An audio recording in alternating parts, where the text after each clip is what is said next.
the cell. So S protein of the SARS-CoV-2 has 40% homology to SARS-CoV-1, but its affinity is 10 to 20 times higher. So it makes the SARS-CoV-2 has a higher transmission and pathogenicity. So if the protein S is the key entry into the host cell, especially at the edge of the protein S, what we call as RBD, receptor binding domain, and the type of the protein S and also especially the RBD, it influences the severity. So then our vaccine developers develop a vaccine that may interact, train the immunoglobulin of the human body to interact with the RBD. So if there is or there are mutations of the RBD, then it may affect vaccine efficacy. So we understand that the protein arranged by amino acid, and SARS-CoV is arranged about 9,000, more than almost 10,000 amino acid, and a change in one amino acid may change the protein efficacy and function. Formation of amino acid is coded by nucleus-based arrangement in the RNA chain of the virus. So the change in the nucleus base may respond to the different protein formation, and also may become changing the nature of the virus. So in an infection, thousands of RNA virus copying take place inside the cells. So the massive copying may lead to risk of copy error, such as if we do a copy of in a copy machine, photocopy machine, then if we do it thousands times, then we may have an error and also a different print of the copy. So wrong amino acid production may become there. For example, a change occurred in amino acid number 614, changing the aspartate, as we usually notate by with D, change into glycine or G, then it may change the nature of the virus. In a variant of SARS-CoV-2 may have more than one change in amino acids. So then, if we have a change, then the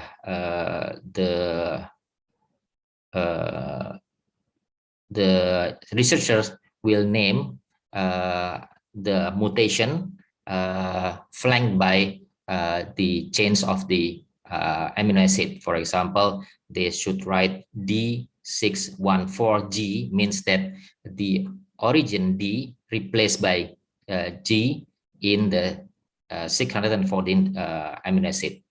Or sometimes they only simply mention it as the G614. And then in the early of the research on SARS-CoV-2, in the early of the pandemic, then Chinese researchers name SARS-CoV-2 as L, and the ancestor are called as S. But then the Western researcher made a change that they use A for the S, the ancestor, and well B for the pandemic virus that is going on now. So if there is a happening of a change of then come of a new variant, then they call it B1. If B1 and change again to another variant, then they call it B2. If the other variant they call it B2, but then if the B1 change, they call it B1 and 1. Okay, so the phylogenetic lineage this only allowed 3 sublevel of variant, and so if we have if there is occurred more than 3 level, then they have another letters to call it. For example, the B11281 cannot be called long sequence of numbers, then they call it them P, and sometimes, and then they call it C, and then they use another letter. So because of there are much infection, a huge amount of infection in the world, so the rate of mutation of SARS-CoV-2 is very high. As I've told you that if we have an infection, then there are thousands of copy, and if we have millions of infection, then we have billion maybe of copies. So every copies may lead to a mutation. So WHO in only 3 months have sensed that there are more than 65,000 genome variants, resulting in more than 500 mutation variants. But the most of the variants is actually not important. So we have more than 1,000, almost 2,000 mutation are synonyms. It means that the change of the amino acids do not change the protein, because sometimes a protein will be produced if the can be produced if the amino acid sequence is actually a little bit different. So if there mutation of the nucleic base and also the amino acid change without changing the protein produced by this condition, then they call it synonymous mutation. And sometimes some of them are non-coding region mutation. So if there is mutation there, there's nothing happen, or sometimes it mutate in the short stop gain variant. So then nothing happens because it doesn't change any viral producing. Only about 2,100 missense mutation means that the mutation may develop another variant of the virus. So maybe it's about 65, 2,000 of 65,000. So it's about maybe it's about 3%. 3%. Also, only 3% of the mutation produce the change of the nature of the virus. Some mutation may reduce virulence. So this is a report by Su found that if there is change in 3A2 anti-deletion, then it may reduce the ORF8 replication function. So it reduces the transmissibility. So don't worry, because some mutations is actually weakening the virus. But the other side, some mutation also may enhance the virulence, especially mutation in S protein or even in RBD, because this is the place where the virus is beating the host cells. We have a report here that countries with high prevalence of G614 mutation in the viral protein then had a higher case fatality. The other mutation in RBD, for example, the V367F and also the D364Y, or maybe in N51Y, and the other place, for example, in L452R, it may enhance the binding to the ACE2 receptor. So it makes that the virus will be more transmittable. The other thing is that if there is change in T478K, that it facilitates the viral to getting inside the host easier. Then so it's makes the virus more severe. But if we found, for example, the miss of the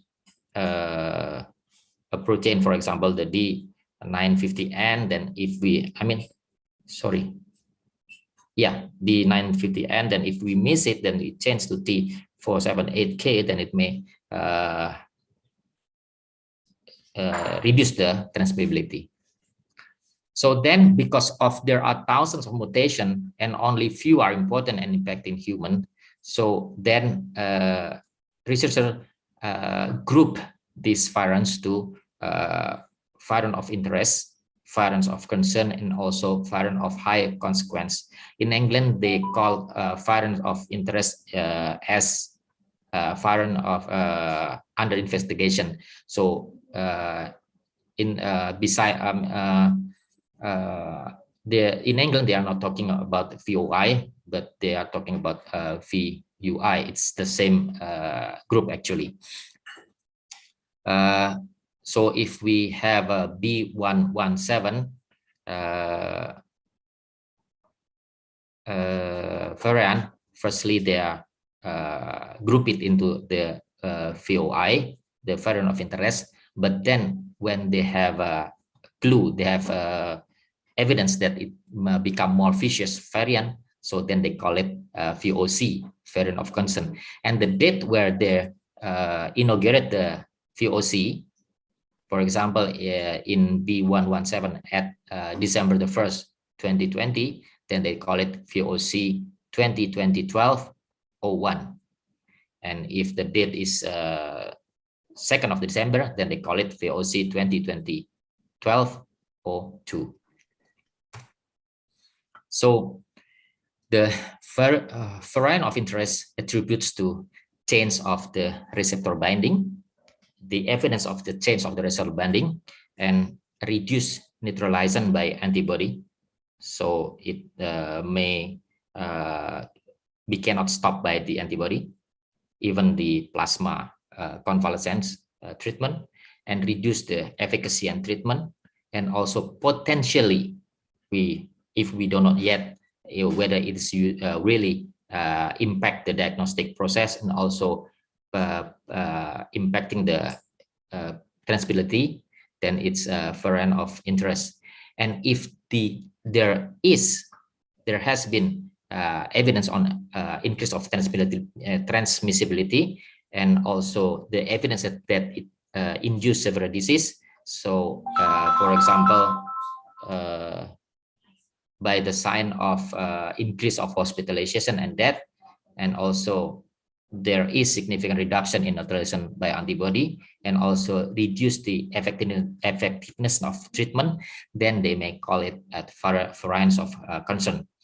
In variants of high consequence, we may call it if it has evidence on clear evidence that the preventive measure and medical countermeasures the country has developed, then it's blocked. Then they have significantly reduced the effectiveness and relative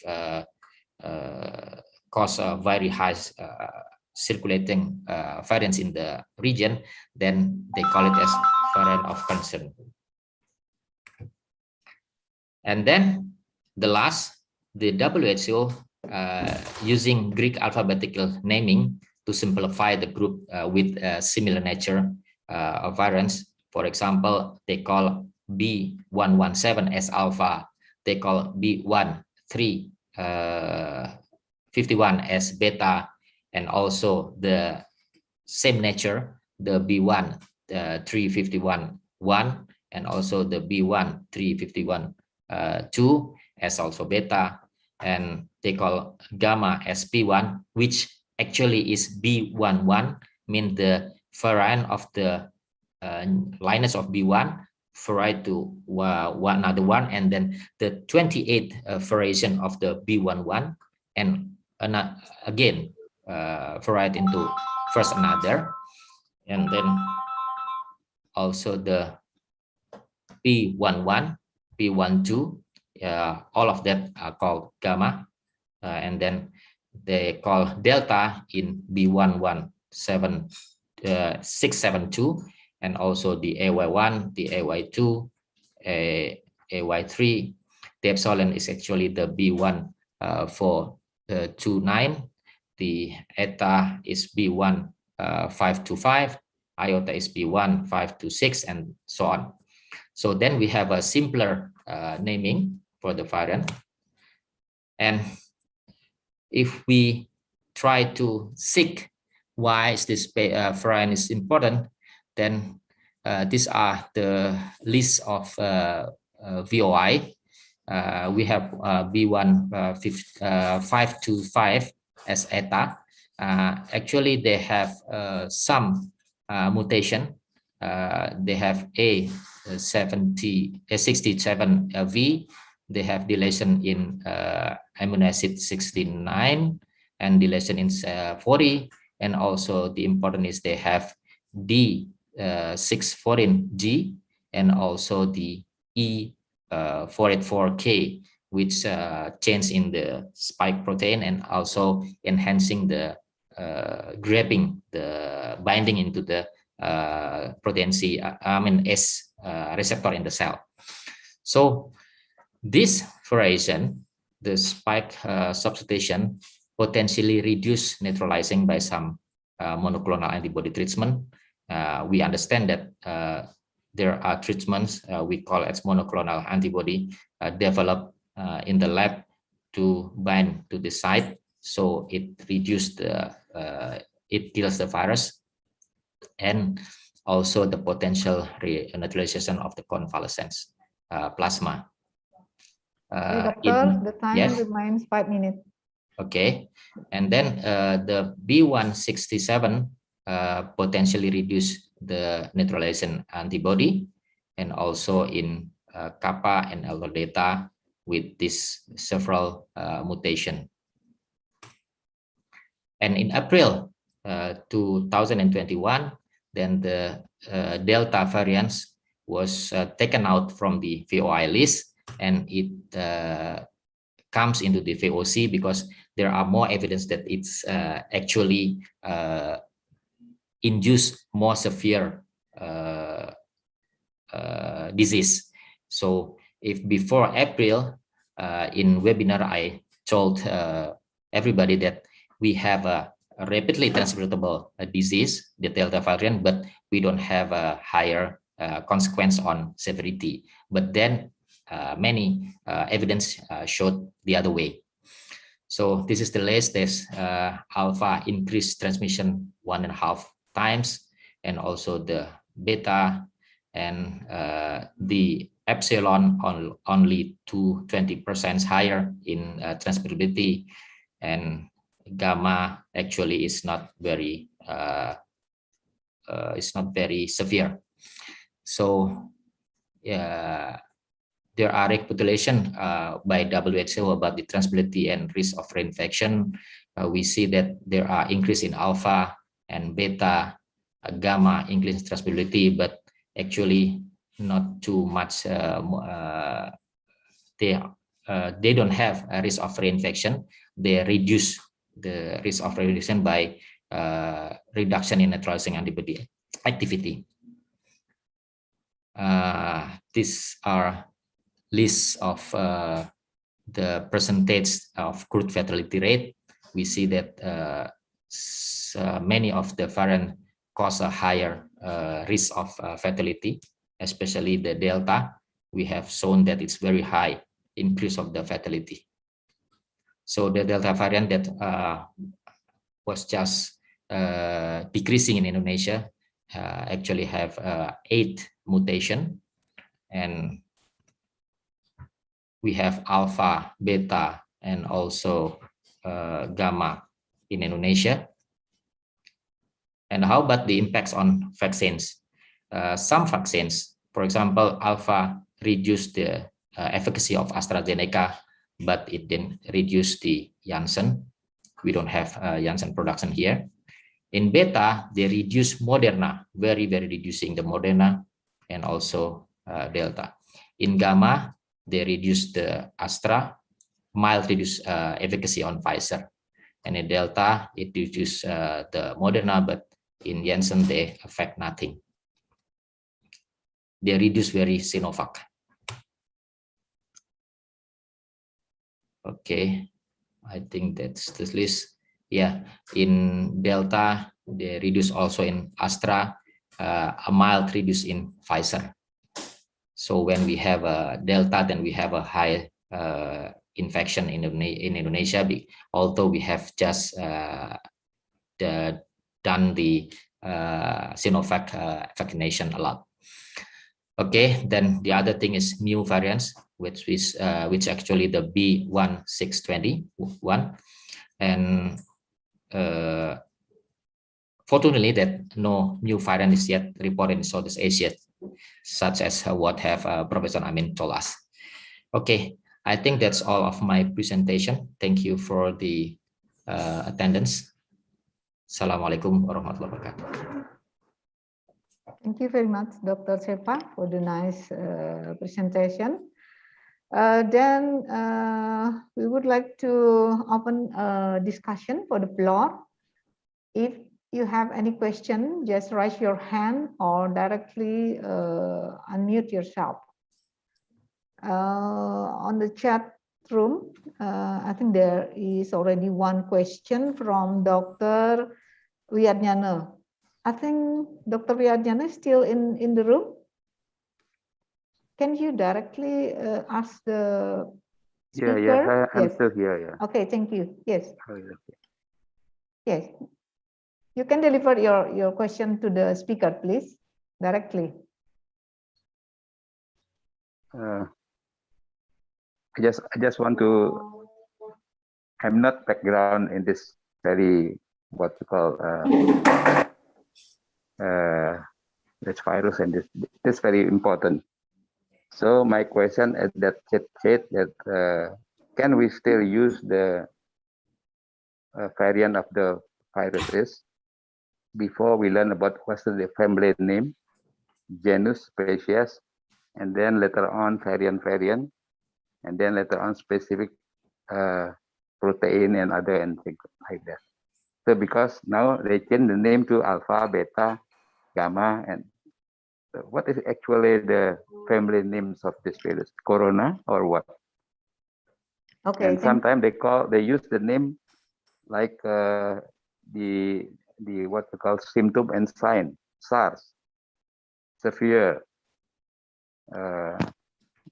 respiratory disease, something like that. So that makes sometimes confusing. So okay. I just want to ask that what actually the best we use the name. Terima kasih. Yeah, I think the question is for both speaker. Maybe for the first, we please Prof. Amin to answer the question. Thank you very much, Dr. Wiatnyana. Yeah, for your important question. So we understand that currently the SARS coronavirus 2, refers to a group of coronavirus. Yeah. So actually, SARS coronavirus 2 is the name of galur or strain. Yeah. It belongs to coronavirus.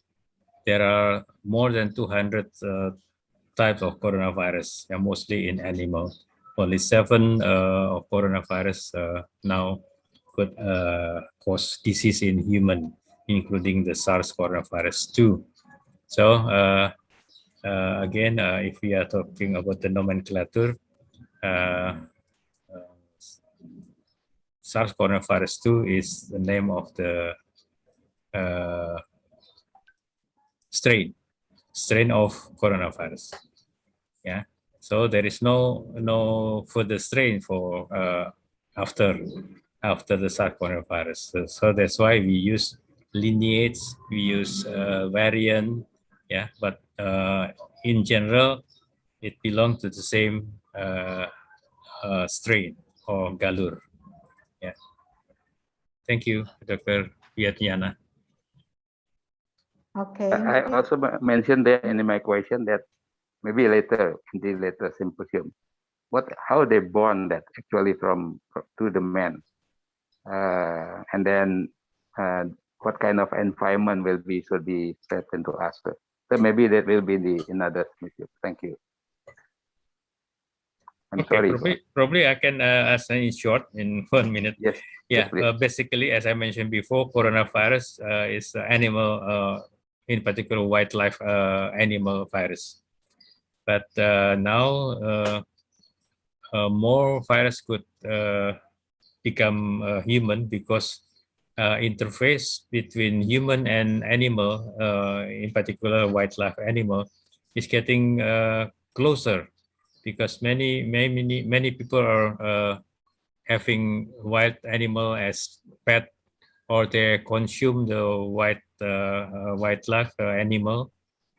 Yeah, and also because of the growth of the population, many people are living, or even they open the forest to build their home. So that's why again, interface between human and animal is getting more and more closer. Thank you. Okay. So then zoonosis then, yeah. So I thought that exactly, yes. Yeah, I thought that bats and things like this, and when the tourism go to Africa and they go to the forest, and the bats there, and they can tell something. So that's a human and human. Thank you. Yeah, now already become human to human. Yeah. Yep. Dr. Sepa, do you have any additional answer or comment to this question? Oh yeah, thank you. Yeah, well, actually using specific name, for example, using SARS-CoV-2 is to make it easier to understand, to communicate between doctors and practitioners and also the public. Because if we say it, SARS, then we can imagine that the disease of the virus is going to be a severe, acute respiratory problem. And we still have to use the nomenclature to identify the virus, because we have to understand the process of the mutation, and then we can anticipate the type of the disease, the nature of the disease afterwards. So before we really understand that this, for example, if that this strain is actually a concern, then if we found it a specific mutation, and then we got it, and then we can suspect, oh, this is we have to investigate it, because it's I think it's we think that it's going to be become a concern. That's why we still need the nomenclature, I think. Thank you. Yeah. Thank you. Okay, then to the floor, if you have any new question, so we please you to unmute yourself. Any question? Okay, then if not, I would like to ask Dr. Seva about the role of this variant, this VOC, to the clinical severity to the COVID-19 itself. Do you have any suggestion for the clinician here? Maybe there is any warning sign to concern about that this infection is caused by the one of the VOC itself. Do you have any experience, or maybe you have any patient with infected by this some of this variant in intensive care unit? Okay, thank you. This is the problem, because first, sometimes the difference is not very significantly clear clinically. And first, and then the second is that sometimes, and we understand the symptoms after the difference of the symptoms after there are a massive infection has been happened. So actually we can only detect that whether this variant get the patient easier to the hospitalization, and the other variant may let the patient can do the self-isolation at home. So this is our problem. But talking about difference clinically, we cannot really sure that this is the variant or not. But if we can suspect by little difference, for example, Delta variants compared to the wild variant of Wuhan, then we can see that the Delta variant has more sneezing problem, runny nose problem, and also having a higher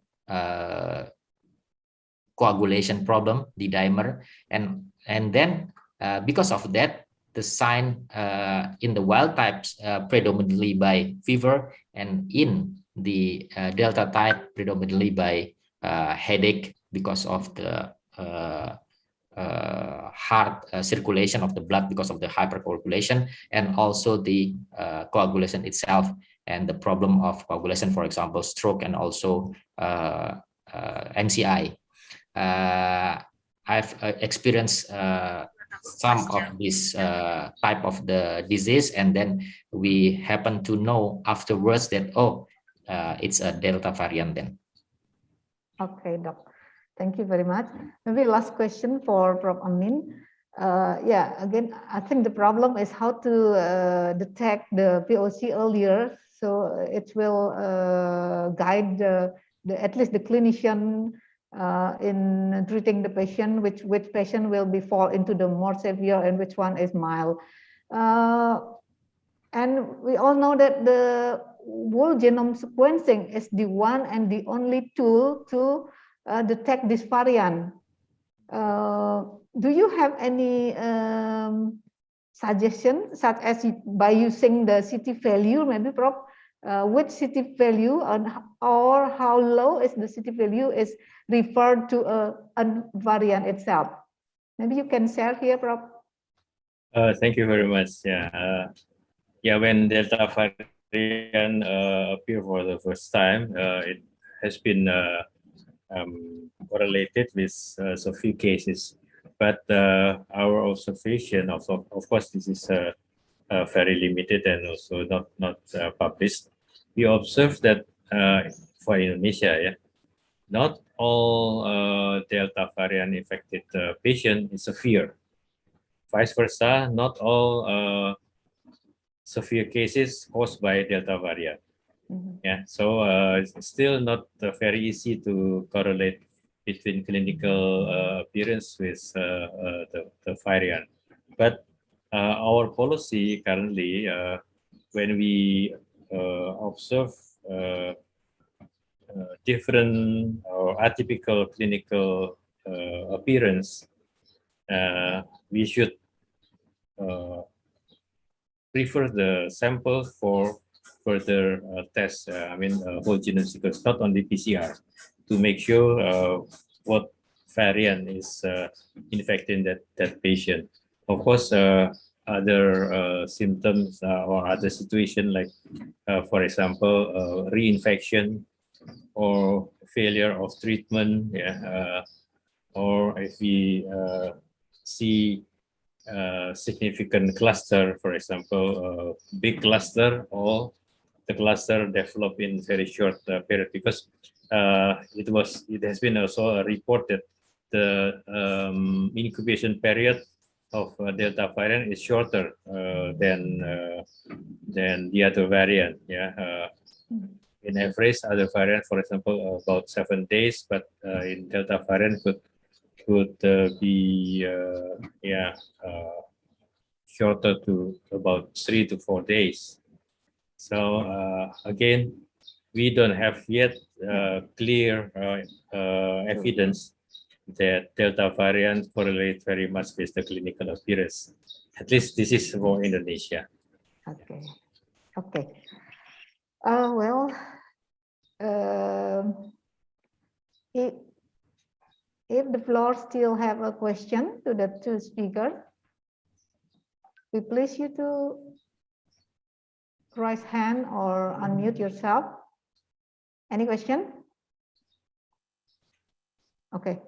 Okay, well, if not, I think we can close this session with thank you very much for our distinguished speaker, Prof. Amin and Dr. Seva, with the conclusion that maybe the POC of the SARS-CoV-2 will still treat globally, yeah, and it will give several consequences in diagnostic and also in transmission, and then also, of course, in respond to the treatment and also the vaccination, I think. Again, thank you very much, Dr. Prof. Amin, Dr. Seva, and I think MC will take over. Thank you. Thank you, Dr. Thank you, Maseni. Dr. Maseni. Thank you, Dr. Seva. Thank you. Thank you, Prof. Amin. You're welcome. Yeah, Prof. be safe. Thank you very much for Dr. Maseni, Prof. Amin, and Dr. Seva for the nice discussion and informative presentation regarding COVID-19.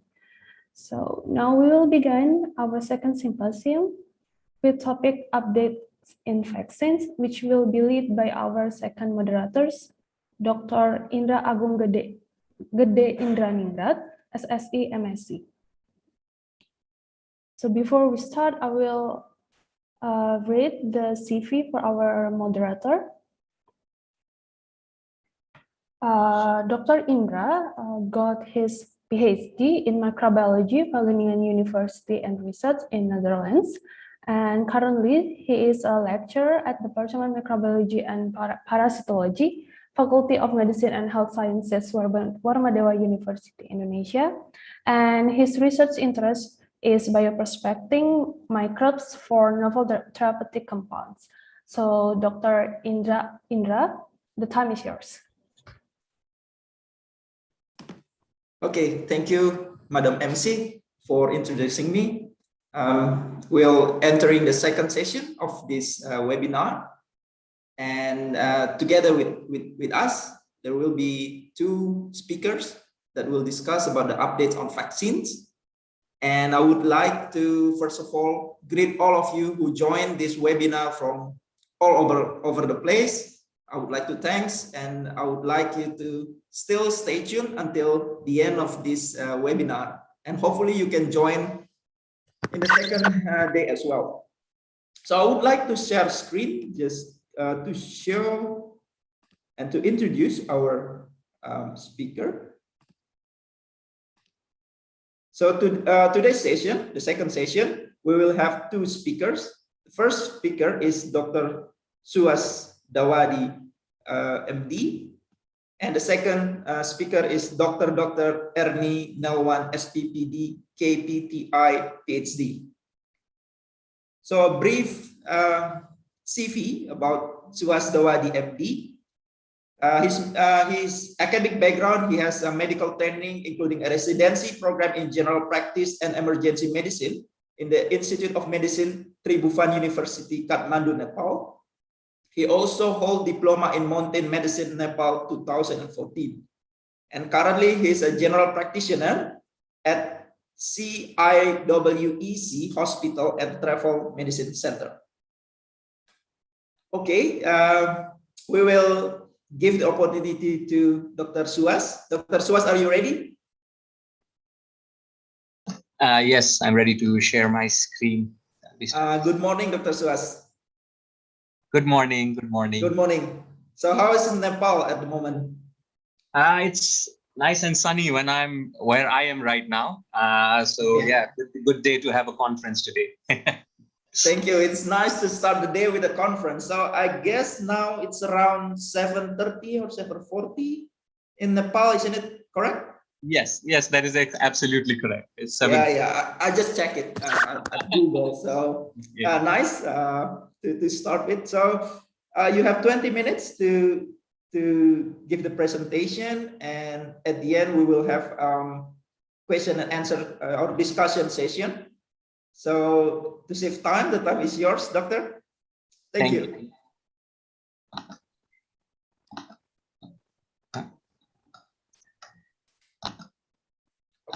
I will stop screen first. Yeah. Dr. Suwas, you could share your PowerPoint.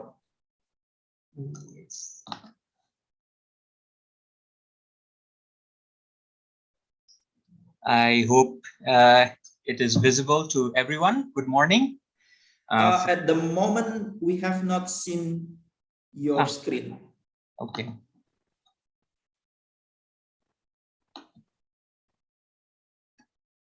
It should already be sharing. Oh, yes. It's okay, no. Good morning. Dr. Indra, is it visible right now? The slide, it is, but it seems like half of the part is cut. No, it's not fully visible. Let me try this again. Okay, please take your time.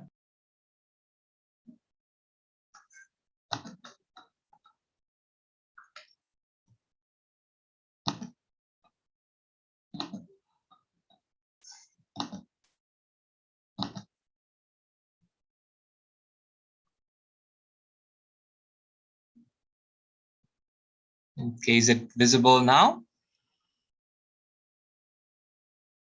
Yes, it is. It is. Okay, that's great. The time is yours. Yeah. Good morning, everyone. Thank you for your participation in the webinar, and thank you for having me speak about vaccine updates. So I was given the topic about travel vaccines in South and Southeast Asia. Dr. Indra introduced me briefly. So I am Subhash, a general practitioner and a travel medicine doctor, and I work at the CUEC Hospital and Travel Medicine Center in Kathmandu. So we'll be briefly discussing about travel vaccines that are important for South and Southeast Asia.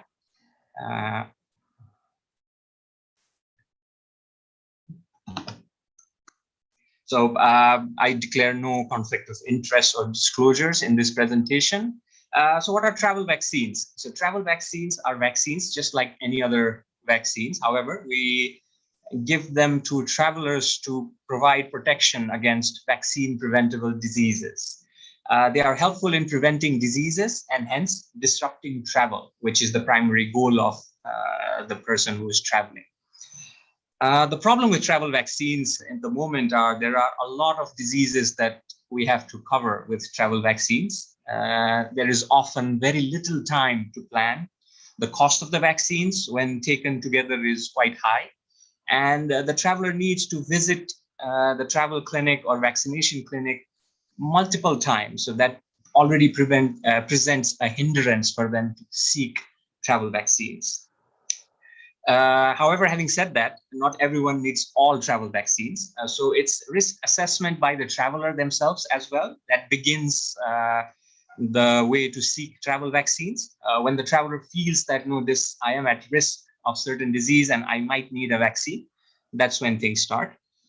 However, all over the world, pre-travel consultation is not so prevalent. I mean, you would go to a doctor if you're sick, but preventive side, especially for travelers among various budget groups, is not very prevalent. And so that provides some hindrance to giving travel vaccines. So coming to our region, South and Southeast Asia, it's one of the most popular regions in the world to visit by tourists. We have all sorts of tourists in the region, so backpackers to luxury seekers. And we're quite unique in terms of not just the geography, but a variety of infectious disease that is quite unique to us, let's say. There's large variation in landscapes. You have really high mountains to magnificent beaches and sea level places with tropical forests in between. So it's an amazing place, but also a place where we see a lot of infectious diseases. Today, in my slide, I will just be touching the surface on few travel vaccines, so hepatitis A, typhoid, influenza, Hep B, measles, mumps, and rubella, MMR, rabies, Japanese encephalitis, polio, and cholera. Again, some of these are not just travel vaccines, but routine vaccines as well, but we will just focus it from a traveler standpoint. Coming to hepatitis A. So hepatitis A vaccine, the disease itself is, as we all know, is a viral hepatitis with fecal-oral transmission, which is prevalent in our region as it is almost everywhere in the world. Looking at the CDC guidelines, we would say all travelers, irrespective of their destination, would benefit from getting a hepatitis A vaccine if they're not already vaccinated. We have the antigen inactivated vaccines, Habrix or Vacta, that require 2 doses at 0 and 6 months. And there you see the problems for travelers. I mean, to arrange that, they would have to plan their travel more than 6 months in advance. Or you could give a combination inactivated vaccine, a combination with hepatitis B, brand name Finrix, which you would need 3 doses. However, for travelers who are traveling, you could at least administer 1 dose of the vaccine before travel, and the next dose they could complete it later if time is insufficient. And that would provide strong enough immune response and protection against hepatitis A. They would still have to practice good hand hygiene and water sanitation practices, but that would help them out. So this is one of the easiest vaccines to kind of give. Coming to another vaccine quite close to Southeast Asia's hearts is typhoid or enteric fever, against enteric fever, especially caused by Salmonella typhi. So it's a systemic bacterial illness with a fecal-oral transmission with fever and abdominal symptoms, usually just fever. So South Asia, the Indian subcontinent, has the highest rate of infection in the world. And not just that, we're seeing increased case of extremely drug-resistant and multi-drug resistant typhoid cases. There have been studies showing ceftriaxone or ceftriaxone resistant typhoid in Pakistan, and also even azithromycin resistance is kind of keeps cropping up. So that's why typhoid vaccination becomes even more important, not just to prevent the disease itself, but to prevent the antimicrobial resistance as well. The problem with typhoid vaccine is the vaccine efficacy is really variable from 50 to 80%. So traditionally, the live oral vaccine or the polysaccharide vaccine we use have low efficacy, need multiple doses, and they do not provide a very long-term risk protection. And the oral vaccine needs 4-dose course. So first day, 3rd day, 5th day, and 7th day. You'd have to repeat it in 5 years if you're going to an area of risk. However, as of July 2021, because of lack of demand, the production has been suspended as far as I'm aware until now. The polysaccharide vaccine is a single intramuscular injection given to children more than 2 years and adults, and you would require boosters in 2 or 3 years' time. I would like to highlight that the typhoid conjugate vaccine, which is used in licensed for use in South Asia, including India, Nepal, Cambodia, and Pakistan, which has shown to provide efficacy up to 80%. It's a single dose intramuscular injection. It can be given to children less than 2 years as well, and for adult travelers. And this is supposed to provide long-term protection. So in the future, as more research is done, I'm sure we will see typhoid conjugate vaccines becoming the vaccine for typhoid disease, especially for travelers, because it provides that ease for them. Influenza, another disease that I would like to highlight, is a viral respiratory infection, which is ubiquitous in the world, spread by droplets in direct contact. And the importance of influenza is it's capable of large outbreaks. We in Southeast Asia have seen that and grown through that through the years as well, even before the COVID pandemic. And the seasonal outbreaks that we see in the northern and southern hemisphere in the rest of the world, unfortunately for us in the tropics, it looks like influenza can occur throughout the year, especially when traveling is at its peak. We get throughout the year, we get cases of influenza or outbreaks of influenza. The vaccines have been there for quite a long time. So you have trivalent vaccine versus tetravalent vaccines looking at influenza A and B strains. You have the live attenuated vaccines versus the inactivated vaccines versus the recombinant vaccines. So in the US, for the 2020 and 21 season, they are only using the quadrivalent or tetravalent vaccines.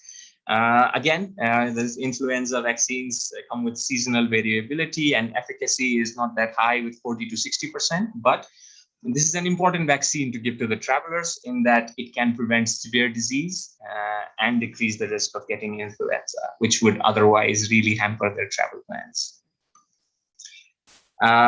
Another very important topic would be rabies. I know that we have another session talk about bites and stings, so we will just briefly go through rabies as well. It's a neurotropic virus that causes central nervous system infection. It's transmitted in the saliva through the bite of rabid animals, and it's highly endemic in South and Southeast Asia. The problem with rabies is it's universally fatal, and it has a very long possible incubation period that can run to several years.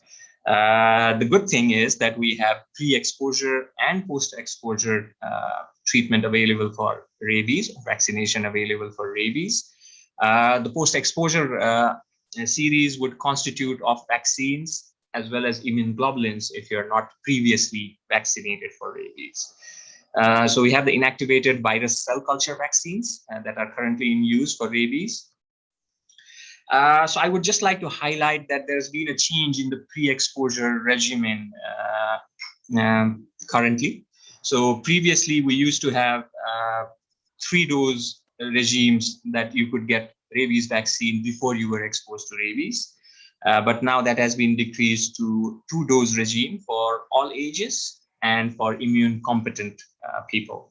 So you get 2 doses of rabies vaccine, day 0 and day 7, an intramuscular dose, and the 3rd booster dose if you feel that the risk is still elevated. So the 3rd dose should not be given before 21 days, but not later than 3 years. So if we talk about travelers, this kind of helps them in that they just need 2 visits to the clinic in the first day and after a week. So that's a relatively short period compared to the 3 dose, when the 3rd dose would have to be given at 21 to 28 days. So that would mean a month for the traveler to kind of go and come back to travel clinics.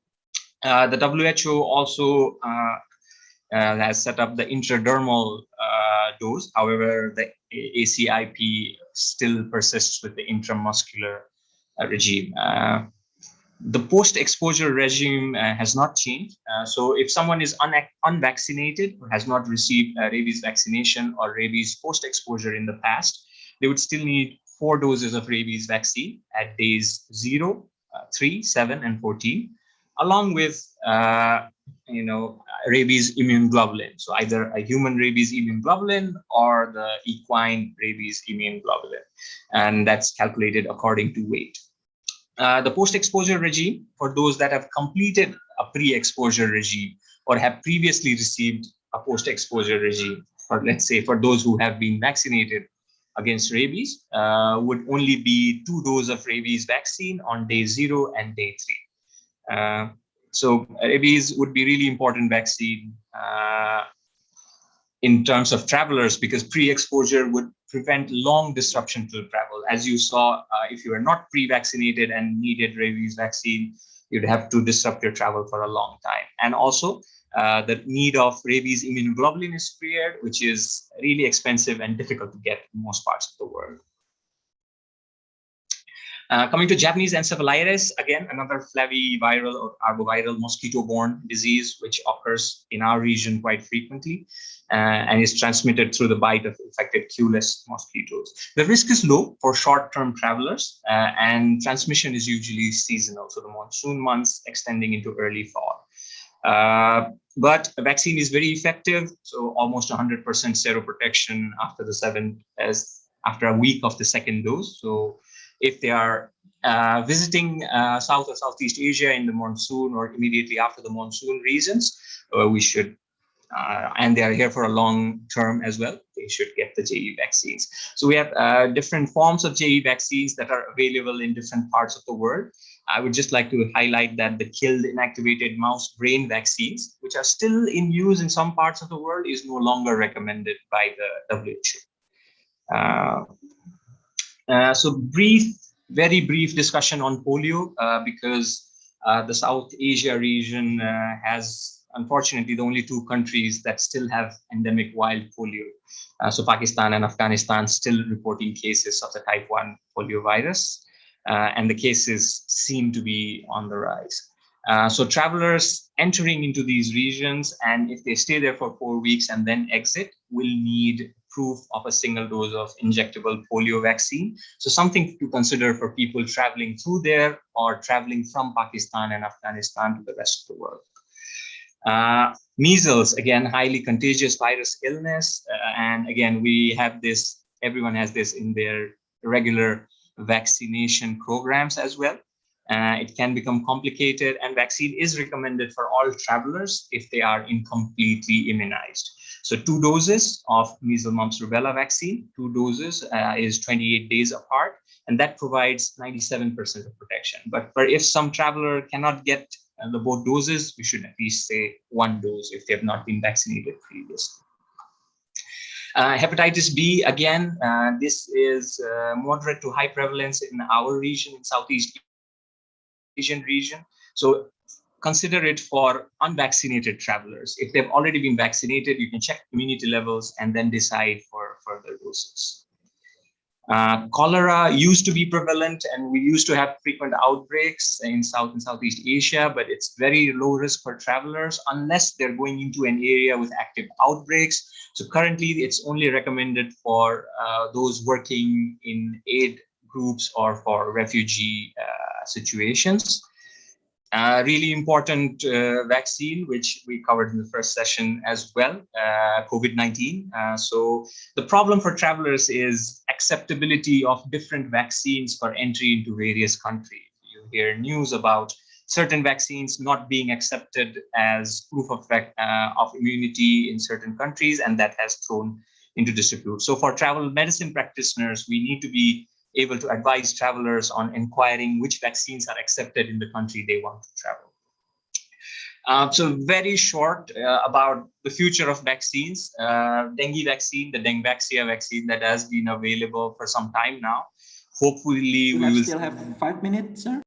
We will see more research into it and maybe something to consider for the future, because currently you can only give it to someone who has had dengue before.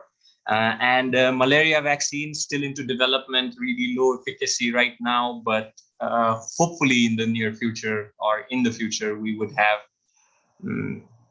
the vaccine for malaria with us as well. So with that, this was my short presentation on the updates on travel vaccines into South and Southeast Asia. I hope there was something to learn for everyone, and I'm sure we'll have sessions with questions after another presentation. So thank you for listening, and namaste from Nepal. Thank you, Dr. Suas. It was a nice presentation that you shared to us. Next, I would like you to stay at the room, at the Zoom, this Zoom meeting. Then later we will have a discussion after the presentation of the second presenter. So we will continue to the second presenter. First of all, I would like to introduce her to you.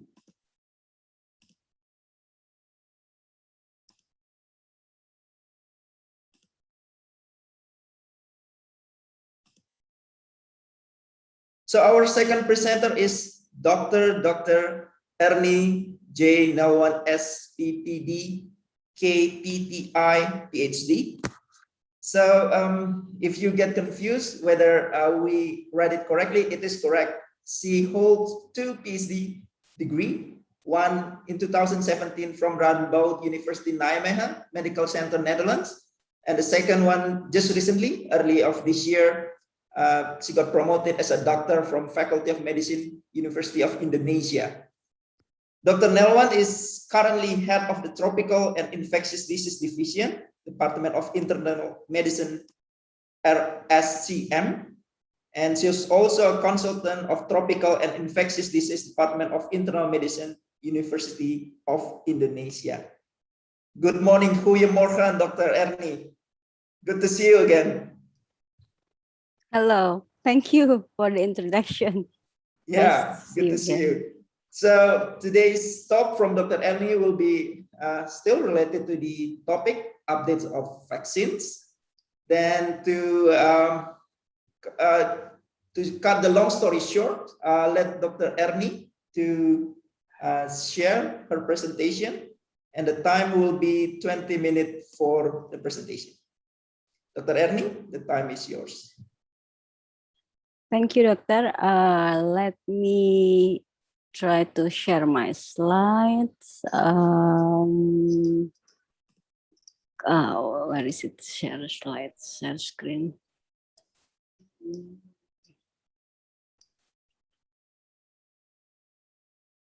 Yes, it is. Yes. Yes. Okay. It's visible. Thank you. Thank you very much.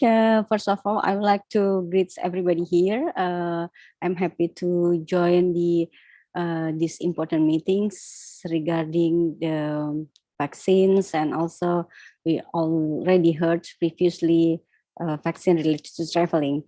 I have the text here to share about the COVID-19 vaccine updates, and I will start with this.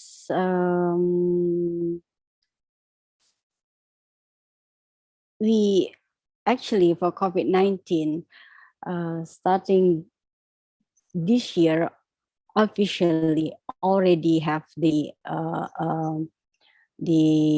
way how to can prevent the pandemic. And this is the first official vaccine launch in the UK from Pfizer, but we know that in August last year, there already another, maybe we can say, an official vaccine introducing by the Russia. And speaking about update, on the right side of the slides, we can see that at this moment there are more than 5 companies introducing COVID-19 vaccines, and we know that the platform of vaccines, the dosage, the booster, the distribution of the vaccines is different between companies and also between countries. But maybe this morning we will focus on to see again back to the basic of the vaccine itself and how it is then after we had COVID-19 vaccine, what is the difference, so what we expect with the disease itself, and how we can proceed to stay healthy and then release from this pandemic.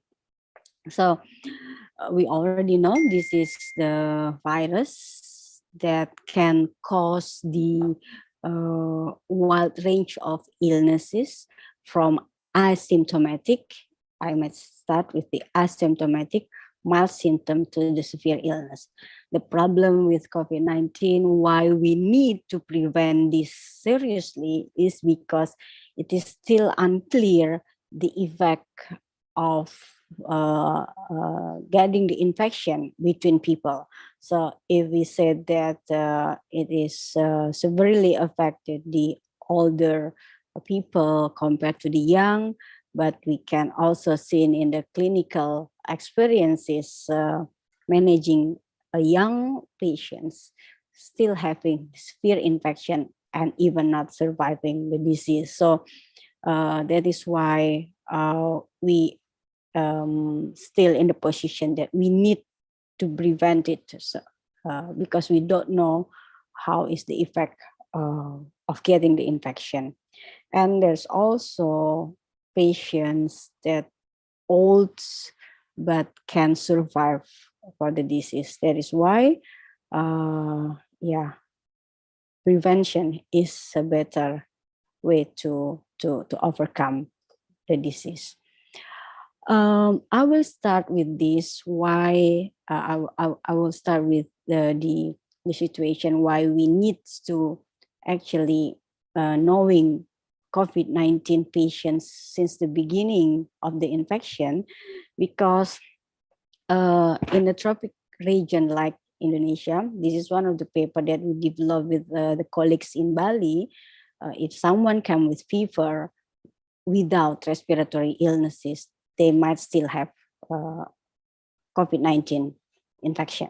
So it is not easy if we only start by the symptoms. Let's say we understand the disease, we know people with fever, we have access to diagnosis, but still when they contracted the disease, the way they will survive or not survive change from the mild to moderate to severe illnesses is really difficult to control otherwise, because we do not have a definitive treatment. Antivirus is still questionable, which one is really works for the infection, for the virus, and also the way that we can stop the immune response in each patient is also another problem. So we need to, of course, not let the virus get into our body by using proper masks and then distancing, so we can be sure that the virus, if it's in the air, because it's a droplet, will not goes to us, and limited the access to seeing people in a closed room or situation, and then clean your hands, say using a proper way to be able to limit the access of the virus into your body, including get a COVID-19 vaccine. Looking at the situation now, we know that 226 more million people confirmed with the COVID-19. However, last week in September 14, the total people that already get vaccinated globally is only around 5 million people. So that's why one of the updates of the discussion of the vaccine is there's still limited access. Of course, there's already a lot of vaccine available, access is limited.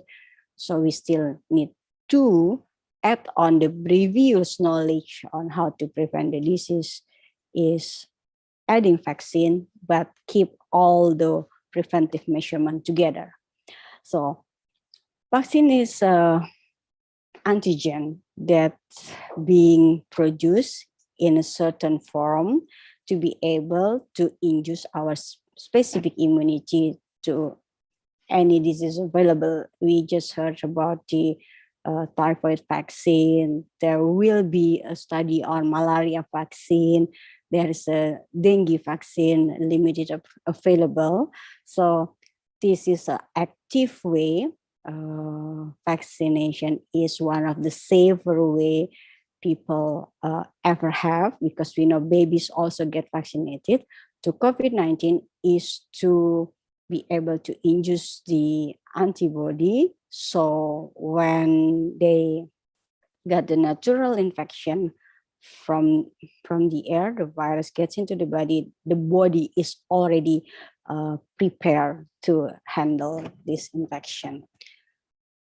So the aim, as we know, after getting vaccinated, is to prevent severity of the disease. You might still have the virus, but then it won't causing you severe infection.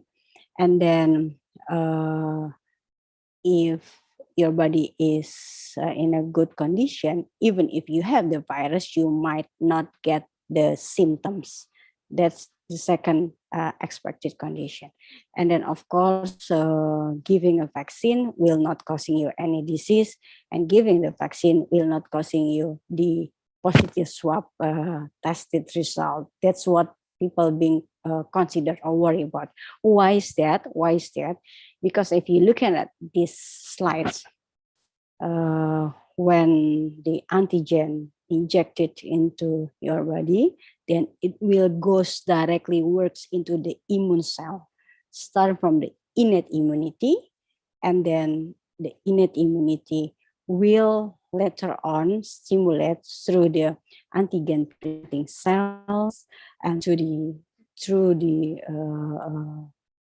cell systems, immune system, goes to the adaptive immunity through the cellular response, and then the humoral response involving antibody.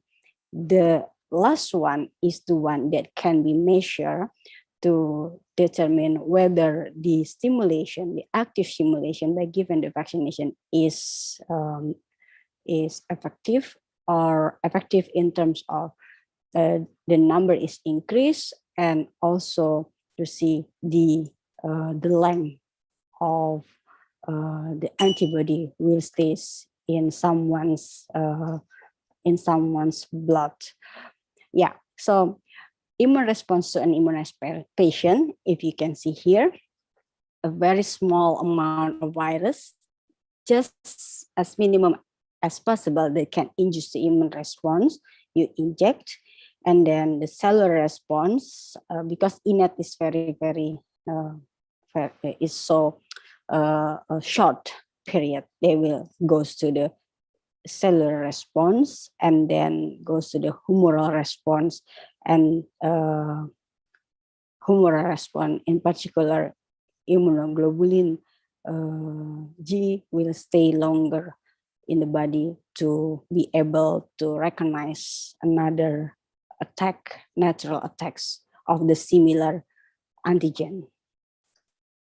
So this is the vaccine goes to the B cell, entering the immune system, and then the T cell also at the same time help to stimulate another response of the humoral antibody. So this is something that goes in a cycle.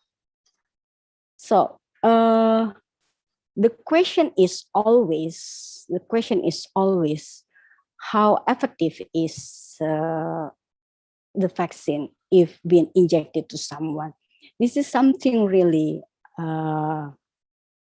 personal, because the vaccine effect will involving host factors with this list of variables, demographic factors,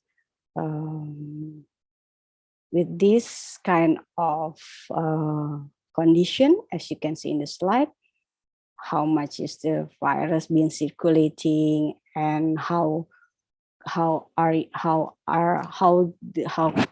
contentful you are in the environment, and also how much, because as you know that in different countries similar vaccine can be delivered with different way. So how is the logistic, and how is the immune factors of the person itself, what kind of viral variants that have been circulating around the person. So the effectiveness, how much is the vaccine can works in someone's body in different setting will showing different effectiveness. That is why now we know that there's a lot of trial looking at the effectiveness of the vaccine itself.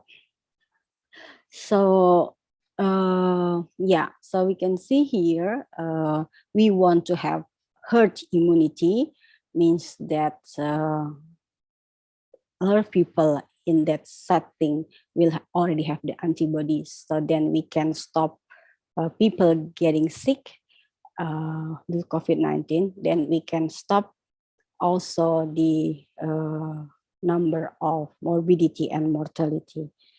And of course, if we said something that already been introduced to the public, this should be something that already been under study in terms of safety and efficacy, as we know that all COVID-19 vaccine is the label as the vaccine with emergency authorized use, but it means that it's already finished the phase 1 and phase 2 before introducing to the public, and now we have actually the responsibility to evaluate this efficacy by using the study during the or to completing the phase 3 data of the vaccine in the community. Yeah, so they have to be authorized. We know Indonesia have this BPOM, FDA Indonesia, to approve the vaccine that will be used in Indonesia. And now there's a lot of research conducted to evaluate the safety and the side effect of the vaccine in the community.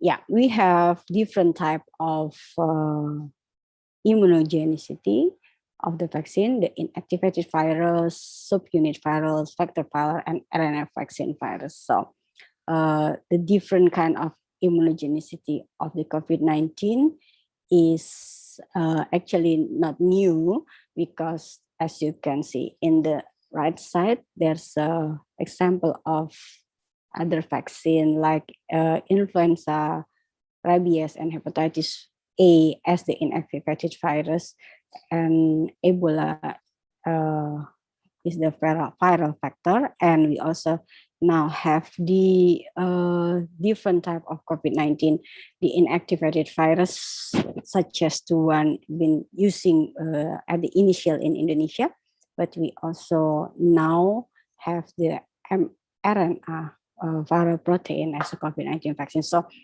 because this is still under study, so we still want to find what is the most effective immunogen that can be used for the COVID-19 prevention.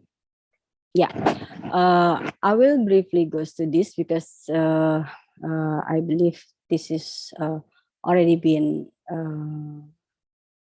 recognized by many of you here. So the inactivated virus, you know, have roughly 5 minutes, Doctor. Yes, to go to the antigen presenting cells, stimulate T helper, and stimulate B cell. So you see here, it's only the immune cell that will be affected by the virus injected to the body. So this is the subunit one. They have adjuvant to help them to stick into the stick to the immune cell. It cannot be replicated because it's only something that they drag out from the virus, the full virus. Then it also goes to the similar pathway to the antigen presenting cells, then to the T helper and B cell. Viral vector also, we see same similar pathway. So different immunogen still can simulate the similar pathway.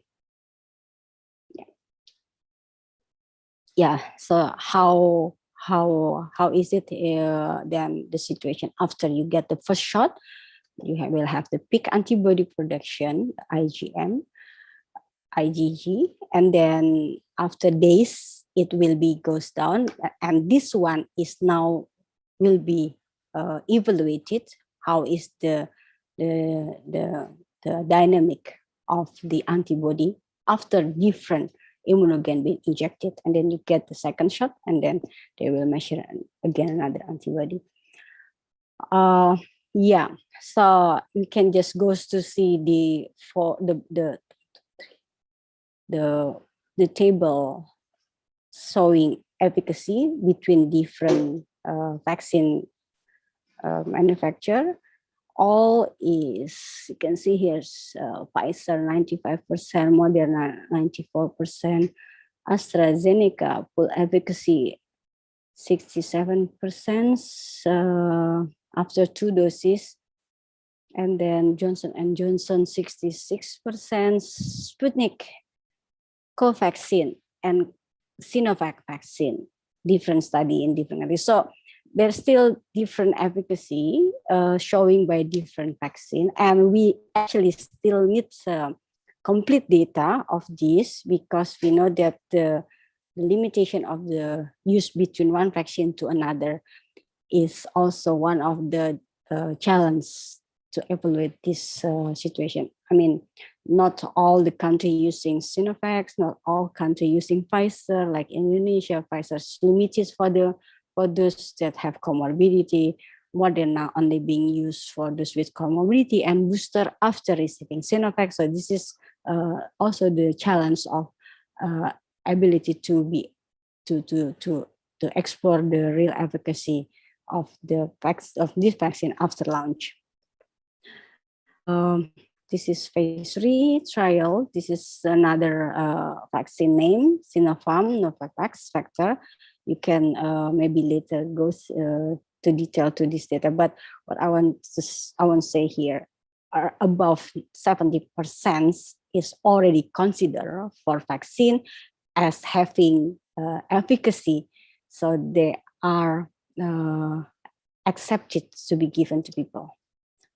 It's very hard to have 100% efficacy, of course, but 70% is the one that in general accepted for vaccine to be distributed.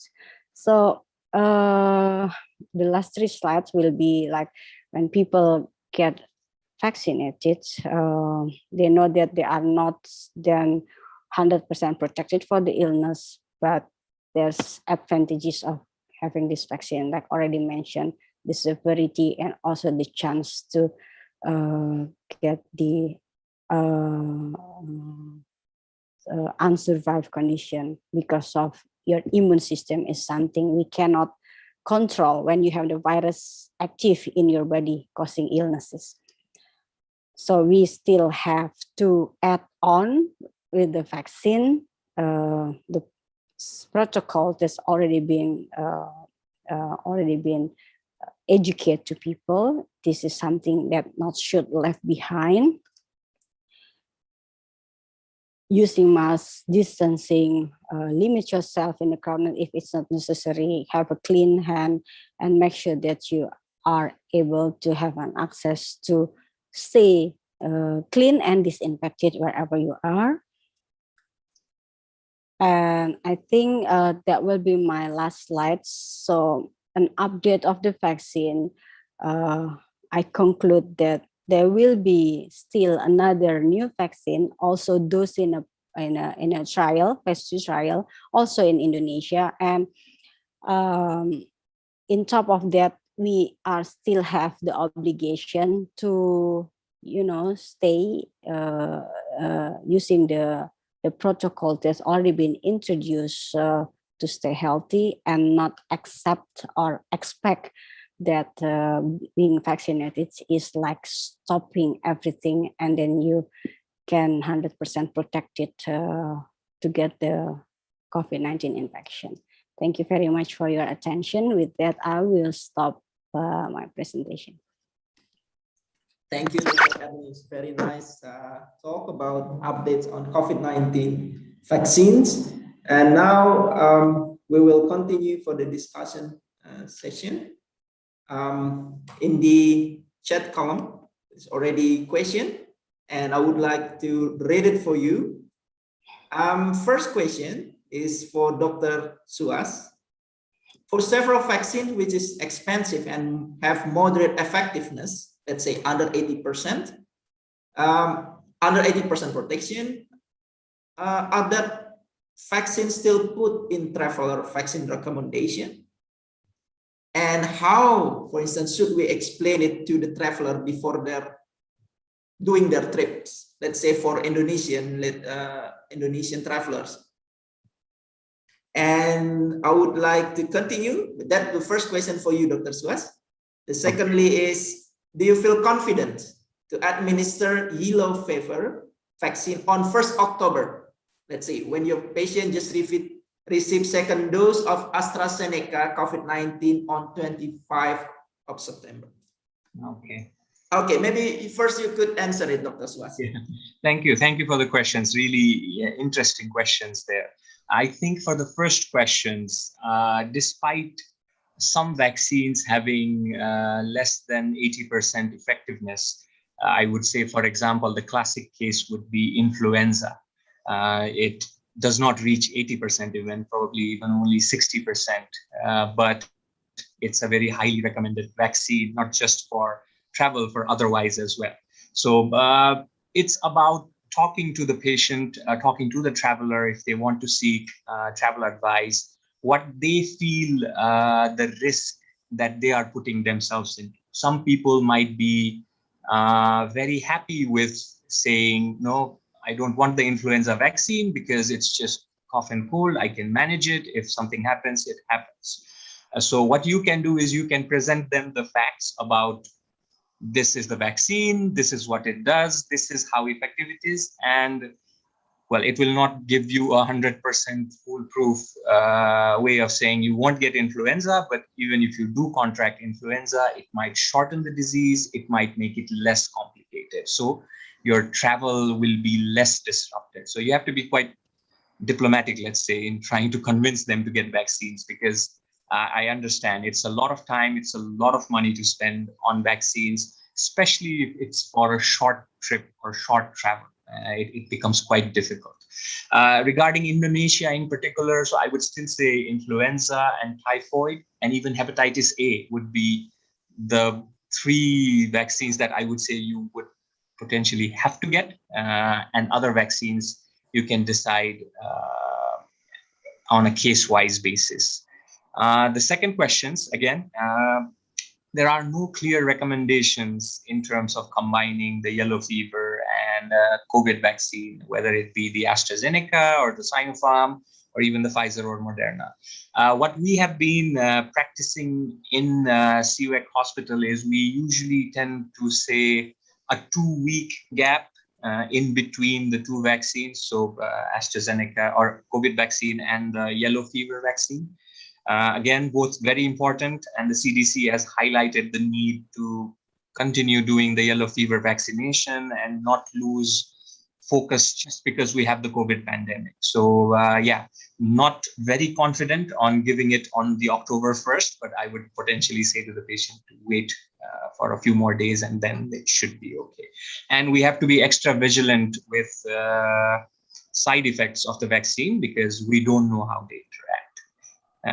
So yeah, I think those are my answers. And if there's anything else.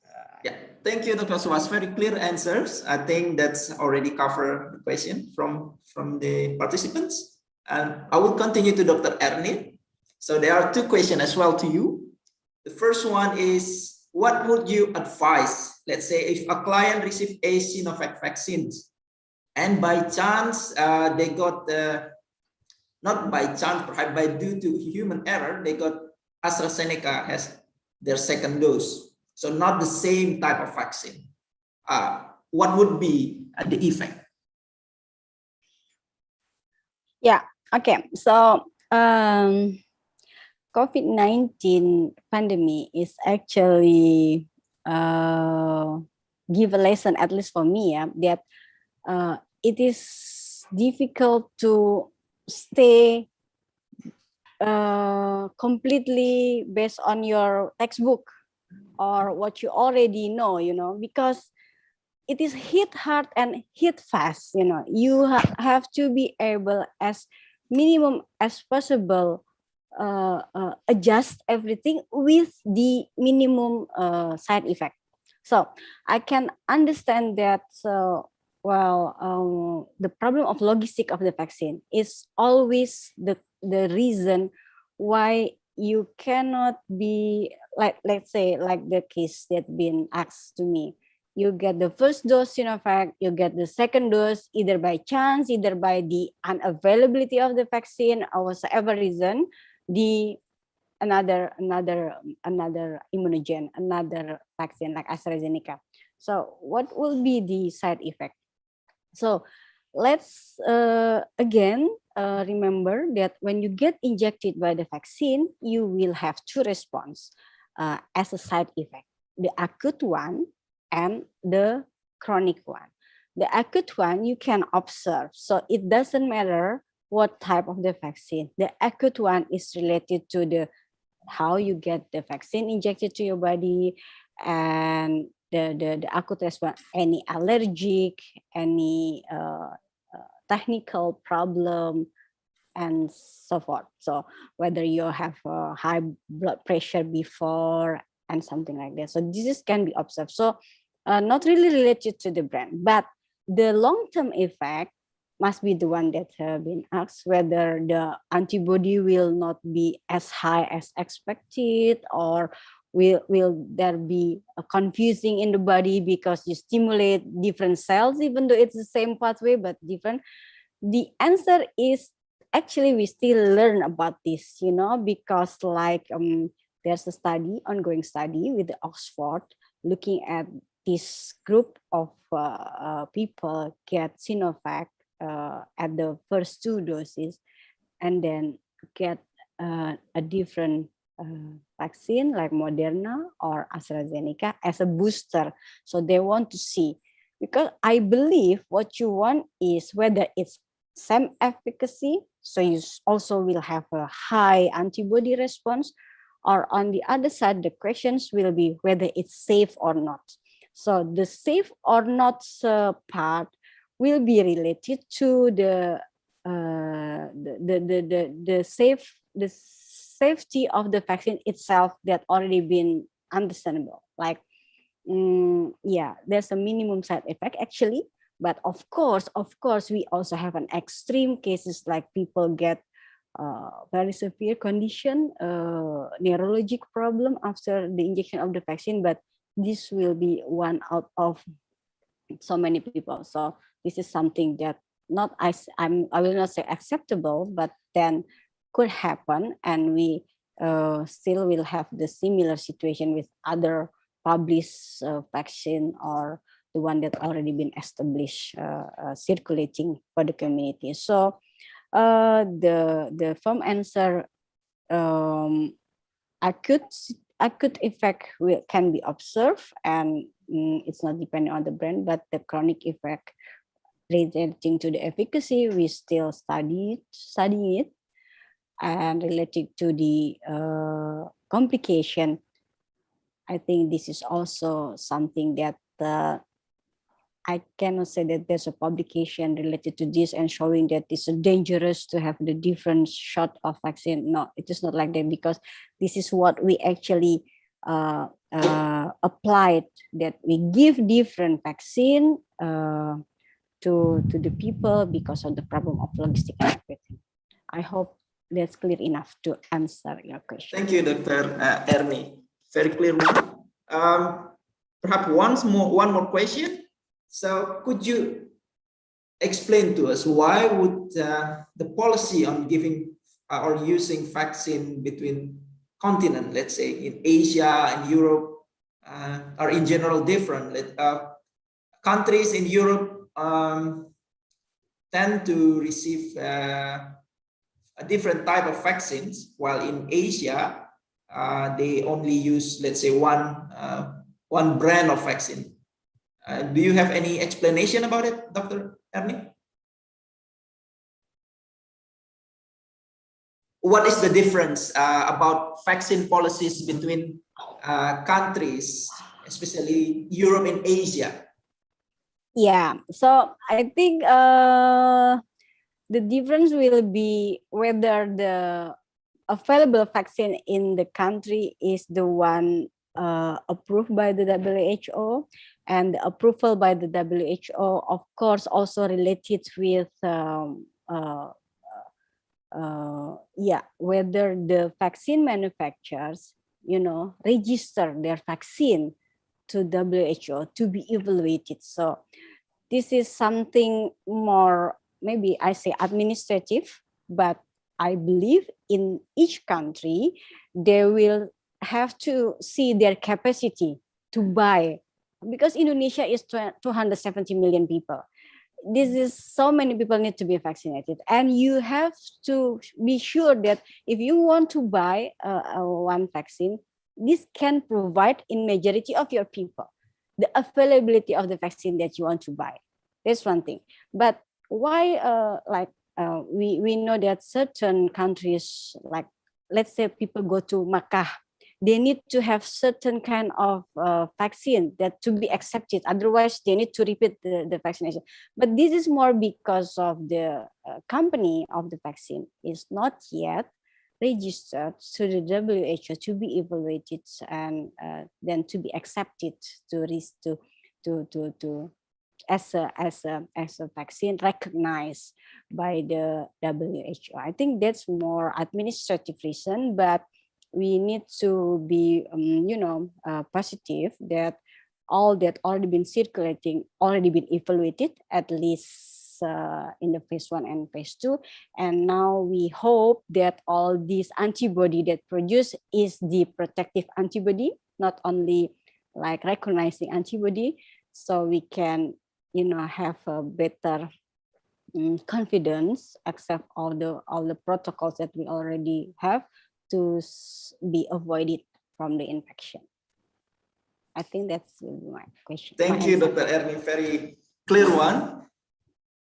Ladies and gentlemen, unfortunately, we are limited by time. Then the last answer from Dr. Ernie will end this presentation or this session.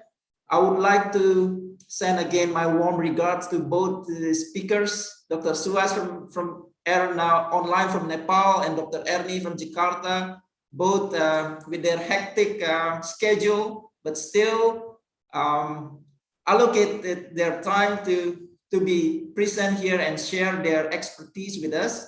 So we really hope this pandemic will be over. We don't know when, but when it's over and when the times allow and conditions allow us to do the offline seminar, then we would be more than welcome to invite you again to Warmadewa, to Bali, and we will be able to discuss face-to-face and enjoy the view of Bali.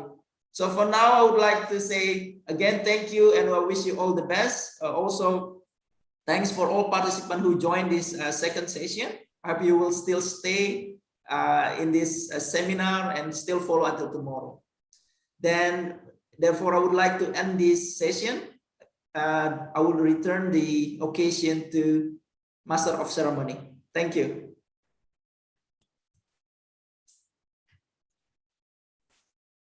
All right, thank you very much for Dr. Indra, Dr. Suhas, and Dr. Ernie for the interesting discussion and nice information regarding vaccine, not only for COVID-19, but also other travel vaccine.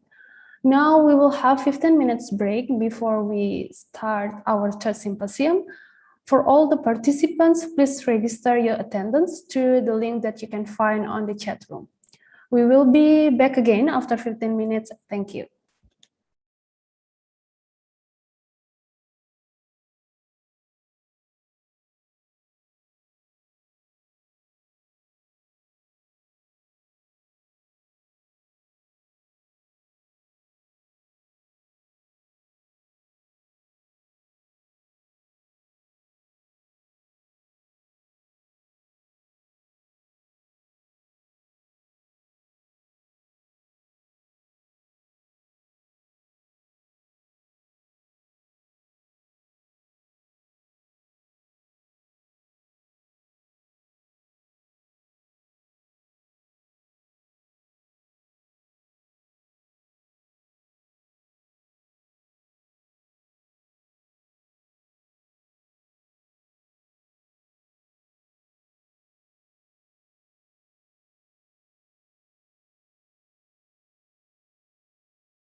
wujudkan kesejahteraan bagi semua.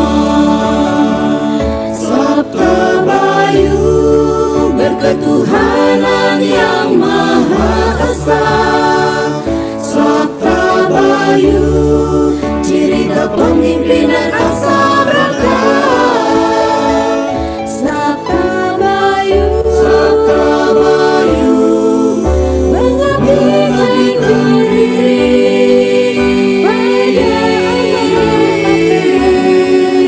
untuk bangsa dan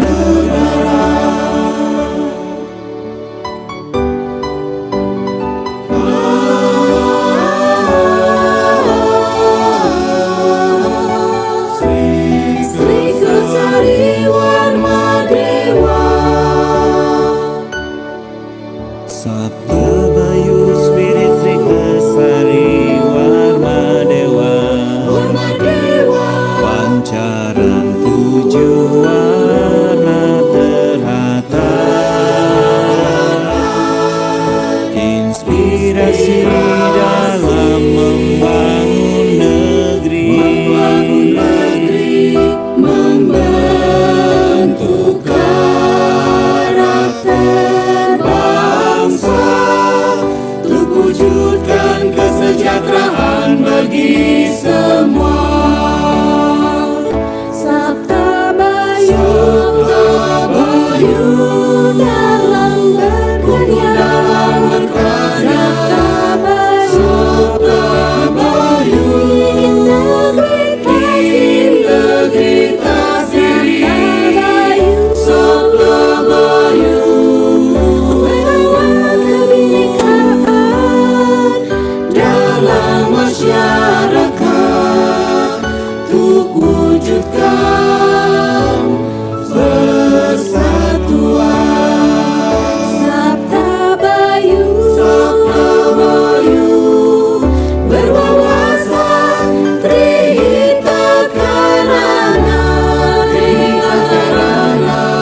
untuk wujudkan kesejahteraan bersama,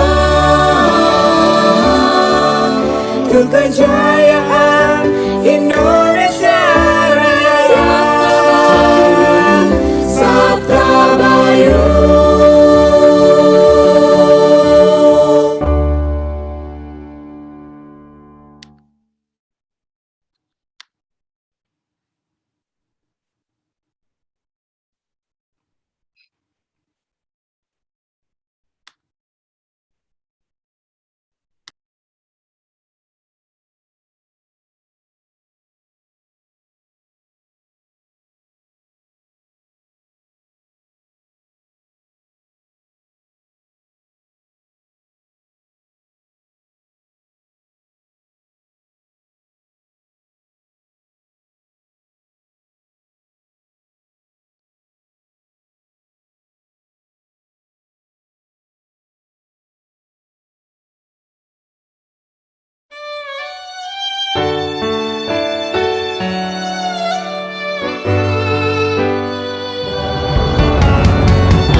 Sabta Bayu Spirit Sri Kesari Warma Dewa. Pancaran tujuh warna terata, inspirasi dalam membangun negeri, membentuk karakter bangsa, untuk wujudkan kesejahteraan bagi semua.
Selamat datang di Fakultas Kedokteran dan Ilmu Kesehatan Universitas Warmadewa.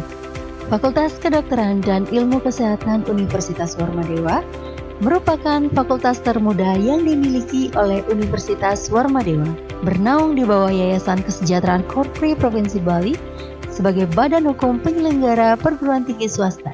Fakultas Kedokteran dan Ilmu Kesehatan Universitas Warmadewa berdiri pada tahun 2009 dengan mengantongi izin dari Dirjen Dikti tahun 2009. Fakultas Kedokteran dan Ilmu Kesehatan Universitas Warmadewa memiliki 4 gedung yang terdiri dari gedung F1, F2, F3, gedung E, serta fasilitas penunjang seperti lapangan basket, lapangan voli, tempat ibadah, kantin, serta parkir yang luas.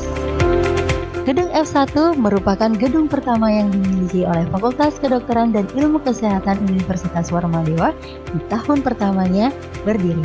Dengan fasilitas yang belum memadai dan personil yang minim, tidak menyurutkan semangat kami dalam memberikan pelayanan yang terbaik. Dan FKIK Unwar membuktikan pada tahun 2010, FKIK Unwar mendapatkan kepercayaan dari Kemenristek Dikti dalam memenangkan hibah PHK PKPD. Pada tahun 2011, gedung F1 mulai direnovasi dan dimanfaatkan sebagai ruang anatomi histologi, ruang bagian biokimia fisiologi, ruang farmakologi, ruang parasitologi, ruang IKK-IKP, serta ruang subtropik yaitu ruang Medical Education Unit. Mendatang, ruangan ini akan menjadi ruang baca yang memiliki fasilitas yang sangat baik. Lantai 2 gedung F1 terdapat ruang administrasi skill, ruang bagian parasitologi dan mikrobiologi, ruang unit bioetik, ruang kerjasama, dan ruang rapat.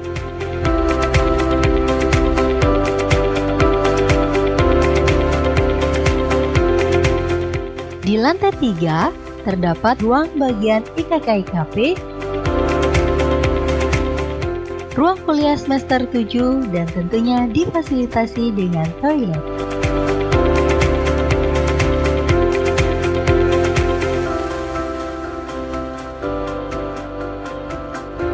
Selanjutnya, gedung yang dimiliki oleh FKIK Unwar adalah gedung F2. Gedung ini merupakan gedung yang baru diresmikan pada tahun 2011. Gedung F2 dilengkapi tangga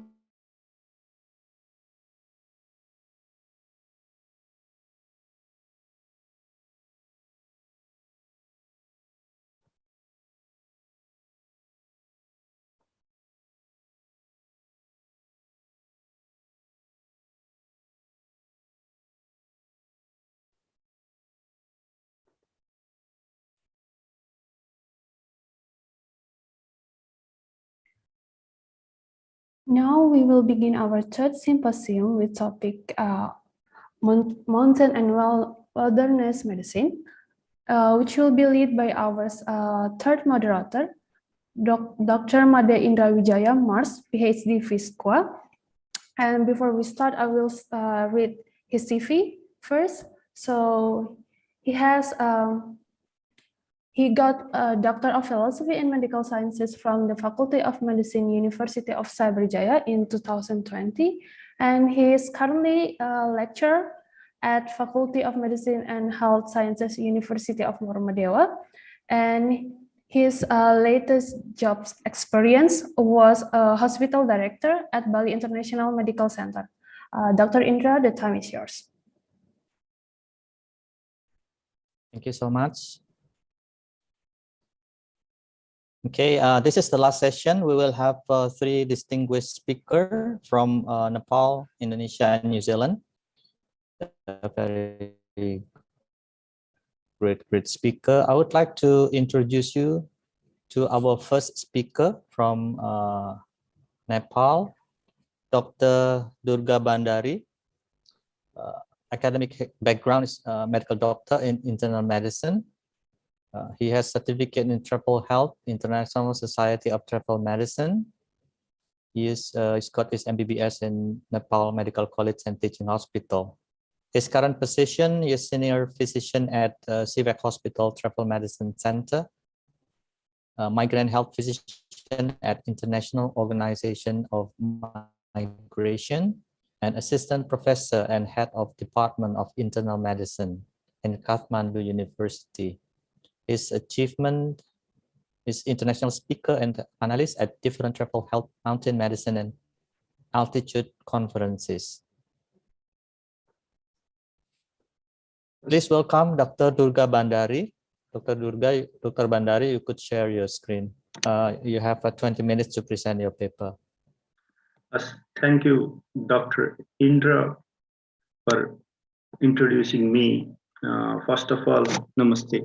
And first of all, I would like to welcome each of you on behalf of CVAC Hospital Travel Medicine Center on this third international conference on travel medicine in Bali, sustained travel medicine practice during COVID-19 pandemic, and our moderator and distinguished guest, and my dear friend, Dr. Sri Masayani and Dr.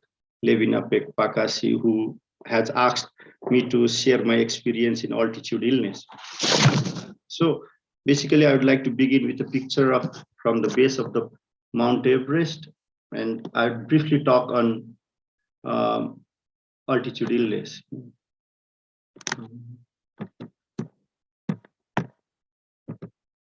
So any altitude that is more than 2,500 meters, when you go above 2,500 meters, it's considered as high altitude. Usually, when you go below 2,500 meters, high altitude illness is a bit less common. But when you start to ascend more than 2,500 meters, there are chances that you may get ill from altitude illness. The activities that usually occurs in high altitude are, like in this picture, you see a lot of people going for pilgrim, to different temples in India. So similarly, the other activities are like trail running, mountaineering, skiing, and pilgrim. Also, different business meetings, research, filming occur at high altitude. And this is another tradition every year in Nepal, where you go to collect Yarsa Gumba. Yarsa Gumba is a fungus in the head of a caterpillar, and this is considered an aphrodisiac medicine. And it is a source of income for people living in the mountains, and the demand is very high in Tibet and in hilly regions of Nepal. So basically, there is less amount of pressure in the air when you go to high altitude. They drop in the barometric pressure as we go high, the oxygen saturation drop, and it is almost half at the base of the Everest, and it's almost 1/3 when you go to the top of the Mount Everest. Similarly, you can see a city in Colorado, almost at like you can see Denver city in Colorado or Piquet's Peak in US, So as soon as you ascend, the barometric pressure starts to decrease, and it's almost 1/3 when you go to the top of the Everest. So what does our body do when we go to the higher altitude? Our body starts to breathe fast. There is definitely some individual variability and genetic variability, and then our pulse, blood pressure, they start to increase. So basically, you try to breathe fast. The breathe fast is due to stimulation of the receptors in your brain, the afferent being the carotid artery. So you try to breathe fast, and with longer stay, when you stay for more than 2 weeks, the red cell mass also increases, which tries to grab oxygen. So people who fail to acclimatize get altitude illness. The altitude illness, acute mountain sickness, high altitude cerebral edema, and high altitude pulmonary edema. These are 3 entities that affect your brain and your lungs. Acute mountain sickness and high altitude cerebral edema affect your brain, and high altitude pulmonary edema affects your lungs. The incidence is ranges from 15 to 80%. When you directly ascend to altitude, of height around more than 4,000 meter to 5,000 meter. The main risk factors for altitude illness is rate of ascent. Besides all other entities, I would say, like, even a person who has been to the mountains before can get altitude illness in a lower altitude on next visit if he is traveling very fast. And someone who had altitude illness on a previous trip can also get altitude illness. The main cause of acute mountain sickness or high altitude edema is hypoxia-induced brain dilatation. So whenever there is less oxygen that stimulates the brain, causing vasodilatation, there are different mediators released and causing leakage of brain and protein, causing vasogenic edema. So the chemical mediators may be histamine, arachidonic acid, vascular endothelial growth factors, and also sympathetic activity causing increase in vasodilatation. This is a chart which shows the pathophysiology of altitude illness. In high altitude edema, in brain it's vasodilatation, and in lungs it is uneven vasoconstrictions in different areas of the brain.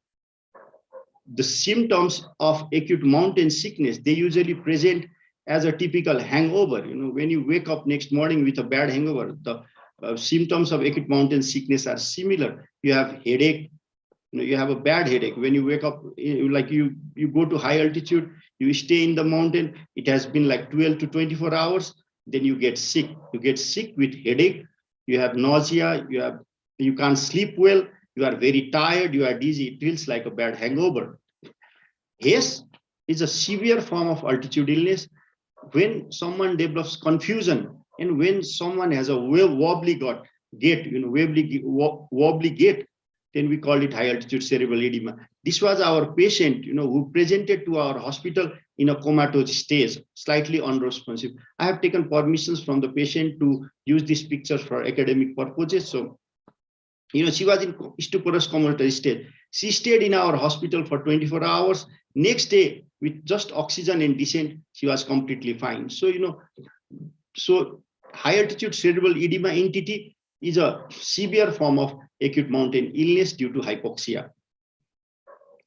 My next patient is a 51-year-old male who came to Kathmandu. On day 2, he went from Kathmandu to Phakding at an altitude of 2,800 meters. Next day, he went from Phakding to Namche. This is Namche village. This is Namche village on the. It's also called the gateway to the Everest. This is Lukla Airport. It's also considered one of the most dangerous airport in the world. And then, it is at an altitude of around 2,800 meters. So even flying to Lukla, some people may experience symptom of acute mountain sickness and rarely high altitude cerebral edema. So this patient, he got sick at Mochermo. He was evacuated from an altitude of 4,470 meters in a helicopter to Kathmandu. At Mochermo, at 4,470 meters, he had headache, loss of appetite, vomiting, shortness of breath. His pulse was fast, his blood pressure was high, and he was extremely ataxic. He was very wobbly. He was given oxygen, dexamethasone, and acetazolamide. At CVEC, he could not walk at all. He was conscious, oriented, but he could not walk at all. There were few crepitations in the lungs. Crepitations is one of the findings in high altitude pulmonary edema. So our diagnosis was HASE and HEP. So in this picture, this is our patient who can hardly walk. He was wobbly, and we had to hold him in our hospital. And then, it took us around 2 to 3 days with oxygen and descent. He slightly get better. On day 3, he was completely fine, but still he was ataxic on heel to toe test. So our diagnosis was high altitude cerebral edema. This is the MRI of the patient, which shows brain swelling at different areas of the brain. On day 3 of hospital stay, he was stable on walking. Still, he was mild ataxic on heel to toe, and he was discharged to the hotel as he could take care of himself. But in this patient, it almost took we were in persistent contact with this patient, and it took us around 2 months for all his ataxia to disappear. Most of the tests are normal in high altitude cerebral edema. One of the most significant finding is a vasogenic edema on the splenium of the corpus callosum. You can see there is some edema in the corpus callosum. The other possibilities, when someone comes back from the mountain with unconsciousness or with fatigue or with comatose stage, you have to always check for the electrolytes like sodium, potassium, glucose. You have to always think of a brain tumor or a stroke or a seizure or a migraine, or an acute psychosis or a severe form of diabetes like diabetic ketoacidosis, when someone returns back with symptoms suggestive of high altitude cerebral edema. So while treating high altitude cerebral edema, the main thing is you have to ask the patient to come down at least like few thousand meters so that the patient improves just with descent. If the descent is not possible, the patient can be placed on a hyperbaric chamber, and dexamethasone can be given if rapid descent is not possible, the dose being 8 milligram stat and 4 milligram every 6 hours. This is one of our patients, being placed in an embu bag it's a hyperbaric chamber that is used in the mountains. It's a very portable bag, weighing less than 5 kg, and a patient with high altitude cerebral edema will experience a higher barometric pressure of more than 1,000 meters if you are placed in a gamma bag. This is our scientist Igor Gammo, who was once in Nepal with his gamma bag. This is a person demonstrating the use of gamma bag, where you increase the barometric pressure by manual pressuring. High altitude pulmonary edema, the pathogenesis of high altitude pulmonary edema is more clear than of high altitude cerebral edema. Basically, when there is low oxygen, there is a patchy pulmonary vasoconstriction. So there are some areas of the lungs that are vasoconstricted, and there are other areas of the lungs where there is more flow. So there is uneven blood flow on different area of the lungs, causing pulmonary edema. It's a non-cardiogenic pulmonary edema. So this is actually this patient is a 38-year-old gentleman from Indonesia. He was actually traveling to Nepal and was on his way to Gokyo Lake. First day he was on Lukla, second day Namche, 34-40 meter. In Dole, he had slight headache. This is a beautiful Gokyo Lake. And at Mochermo, on the way to Gokyo, he developed cold, cough, and URI symptoms. He was tired, fatigue. This is his picture. He's allowed to share me for academic purpose. And then he developed URI symptoms with cough, but he continues to climb. That is where he was a very strong man. And then he decides that he should be okay while going up. So at Gokyori is a small mountain besides Gokyo Lake, where he had worsening cough, severe shortness of breath, and fluid in the lungs. And in Kathmandu at Siwek, his pulse, because his symptoms were getting worse, so he was evacuated from Gokyo in a helicopter and brought to our hospital. In our hospital, his saturation, you see, is only 80%. And then besides that, there is some crepitations in the lung. And our diagnosis was high altitude pulmonary edema. Here, the patient is sharing his experience and what happened, that in the mountain, the sounds is not very clear here. And this is the X-ray. The X-ray in high altitude pulmonary edema shows bilateral perihilar and paracardiac discrete, and these are ear shadows, which somewhat looks like a cardiogenic pulmonary edema. So the differentials are ARDS, cardiogenic pulmonary edema. So day 2, the patient in the morning is still requiring oxygen at 3 to 4 liters per minute. He still had mild fever, but after a day of stay, he was already fine. In the evening, he was fine with 94% saturation in room air, and he was discharged to the hotel. Usually high altitude pulmonary edema, they present with cough, shortness of breath, and extreme tiredness. The susceptibility are, if you have previous high altitude pulmonary edema, sometimes respiratory infection, cold temperature, and patient with certain cardiac conditions, the most prominent being patent foramen ovale and mitral stenosis. So the treatment for Hep is descent, descent, and descent. Nowadays, many helicopters, they do fly to the mountains, so people can be brought back easily. If helicopters are not available in remote areas, people can carry them and bring them down. The next method of transport is a horse. And sometimes the accidents do occur when you bring a sick patient in a horse, and we have seen them in the past as well, people getting trauma from a horse ride. The best therapy still is oxygen and descent. There are other drugs that can be used like nifedipine. EPAP has been tried. Diuretics, like, in cardiogenic pulmonary edema, diuretics is the treatment of choice. But in Hep, diuretics has shown to be more harmful rather than useful.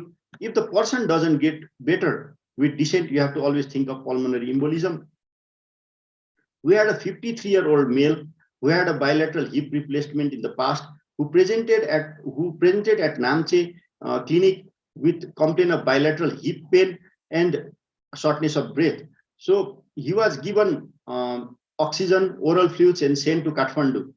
On examination at our hospital, his heart rate was fast, and then he had a blood pressure of 90/80 and saturation of 77. He had few crepitations in the lungs. Our initial diagnosis was high altitude pulmonary edema, but the patient didn't improve with descent and oxygen. So CT pulmonary angiogram was ruled out to rule out pulmonary embolism. So this is a CT scan of the patient which shows pulmonary embolism in the major bronchopulmonary segment. Then later on he was treated with heparin and warfarin, and after 5 days he was discharged to his hotel, and then went back and was fine in 2 weeks. So this is the article that was published. So in high altitude medicine and biology of this patient, where pulmonary embolism can sometimes masquerade as high altitude pulmonary edema at high altitude. So the pre-travel advice for next trip for altitude illness prevention is always you have to travel slowly, as slow as you can. You have to walk at your own pace. And then if you are going above 3,000 meters, you should not go more than 500 meters in a day. Besides that, if you just take after 3 to 4 days, you just take 1 day extra rest to prevent altitude illness. This was a data from 1975, when people were trekking in the Everest region. You see that there was not a single rest day. So one day was 2740, the next day was 3450, 3870. So without a rest day, the incidence was 60%. Okay, but when we added a rest day, so this was where you added a rest day, like you sleep one extra night at 11,300 feet or 3450 meter at Namche, or at Ferry, at Dingboche, then you would experience a decrease in acute mountain sickness by almost 20 to 25%. So just adding a one rest day would decrease the incidence of acute mountain sickness by 35 to 40%.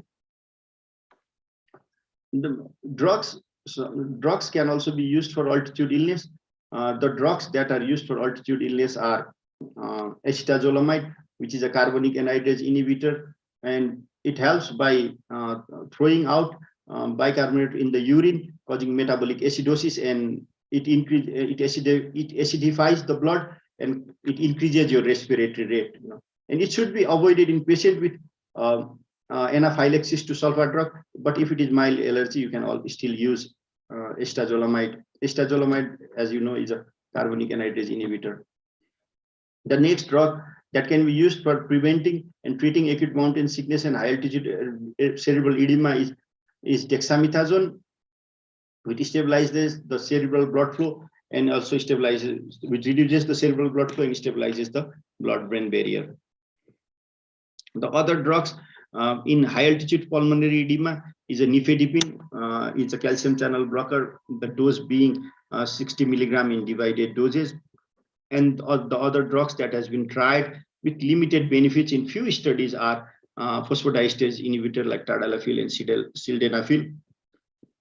Salmeterol in any study was used in very high doses, has multiple side effects, so has rarely been used in as a prevention for high altitude pulmonary edema. Dexamethasone, although can be used for emergency purposes, had a very good result when compared to tadalafil. like 10 out of 10 in a small study did not develop any high altitude pulmonary edema, no headaches in patient for Hep prevention. The dose of dexamethasone that was used was 4 milligram every 12 hours. So now we come on to area where, where we try to see the conditions where you cannot travel to high altitude, like space occupying lesions, arteriovenous malformation. These are conditions where there may be leakage and the brain start to swell. Even people who are normal before space occupying lesion can manifest when you are in high altitude. People with active coronary ischemia, people with uncontrolled hypertension or uncontrolled seizure, they are not allowed to be in the mountains, because the symptoms can get worse, or uncompensated heart failure. And also one of the common condition is a sickle cell anemia, which can get worse as soon as you land in higher altitude, more than 3,000 meters. So this is our third patient. Here we are going to discuss on what happens to the children when they go to high altitude. 4 children and parents from South Africa, they trek in the Everest region, and a 9-year-old girl, she develops headache, nausea, and vomiting. The dad, he feels like it's a stomach flu and carries him to higher altitude of 3,800 meters. She was seen at Khunde Hospital. Her oxygen was quite low and there were crepitations in both lungs. She was diagnosed as high altitude pulmonary edema, treated with Dimox, dexamethasone, and antibiotics. She was helicopter evacuated to Kathmandu, where she was significantly improved on arrival, and she was discharged to her hotel the same day. So in very small children, those children who can't speak, they usually present with non-specific symptoms, like the child is fussy, irritable, poor appetite, and poor sleep. It's easy to understand the symptoms when the child can speak. So in children, we say just try to avoid high altitude trips for recreation. But if you need to move forward, you may use Dimox prophylaxis and essence slowly. The dose of Dimox being 5 milligram per kg per day in children in divided doses. So when someone has to travel to high altitude, like Lhasa, which is at an altitude of 3,500 meters, or La Paz, Bolivia at 3,600 meters, in such or people when they have to travel for rescue mission to high altitude destination, you can always give Dimox prophylaxis.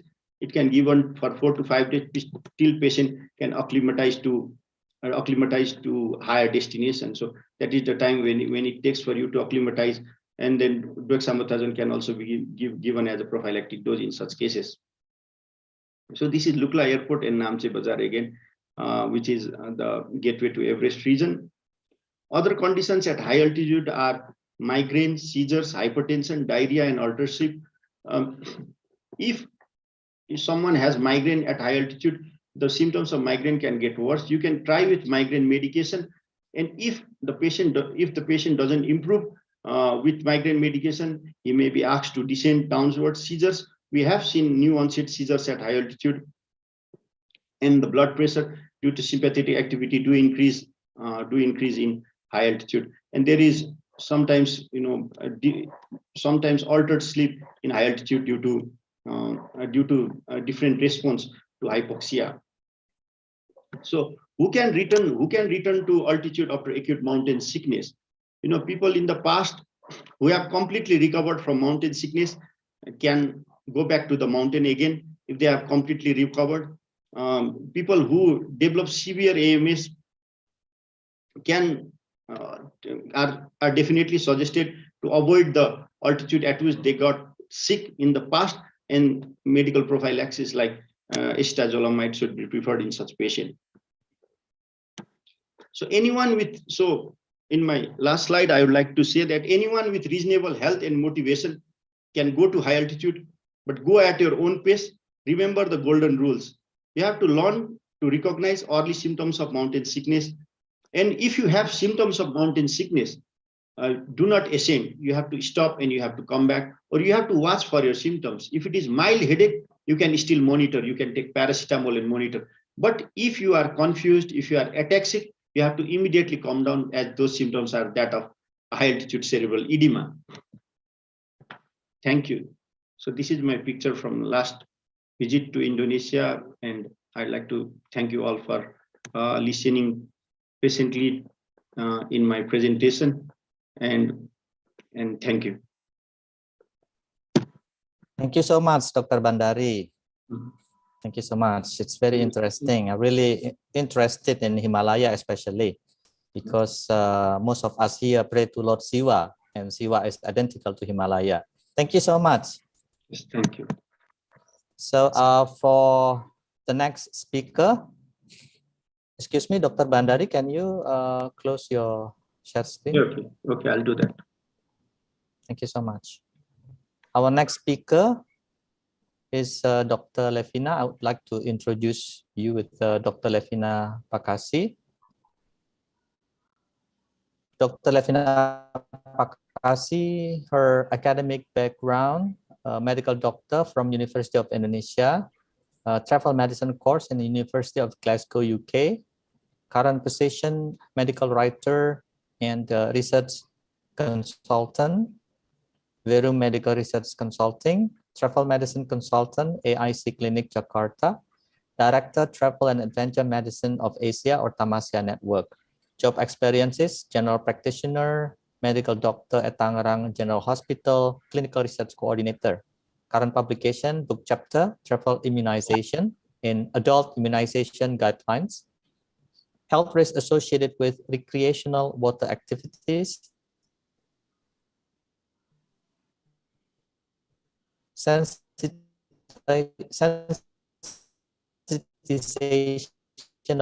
to food and pollen allergens and their implication for travelers with respiratory disease 2019 in Indonesia and its implication for travel advice.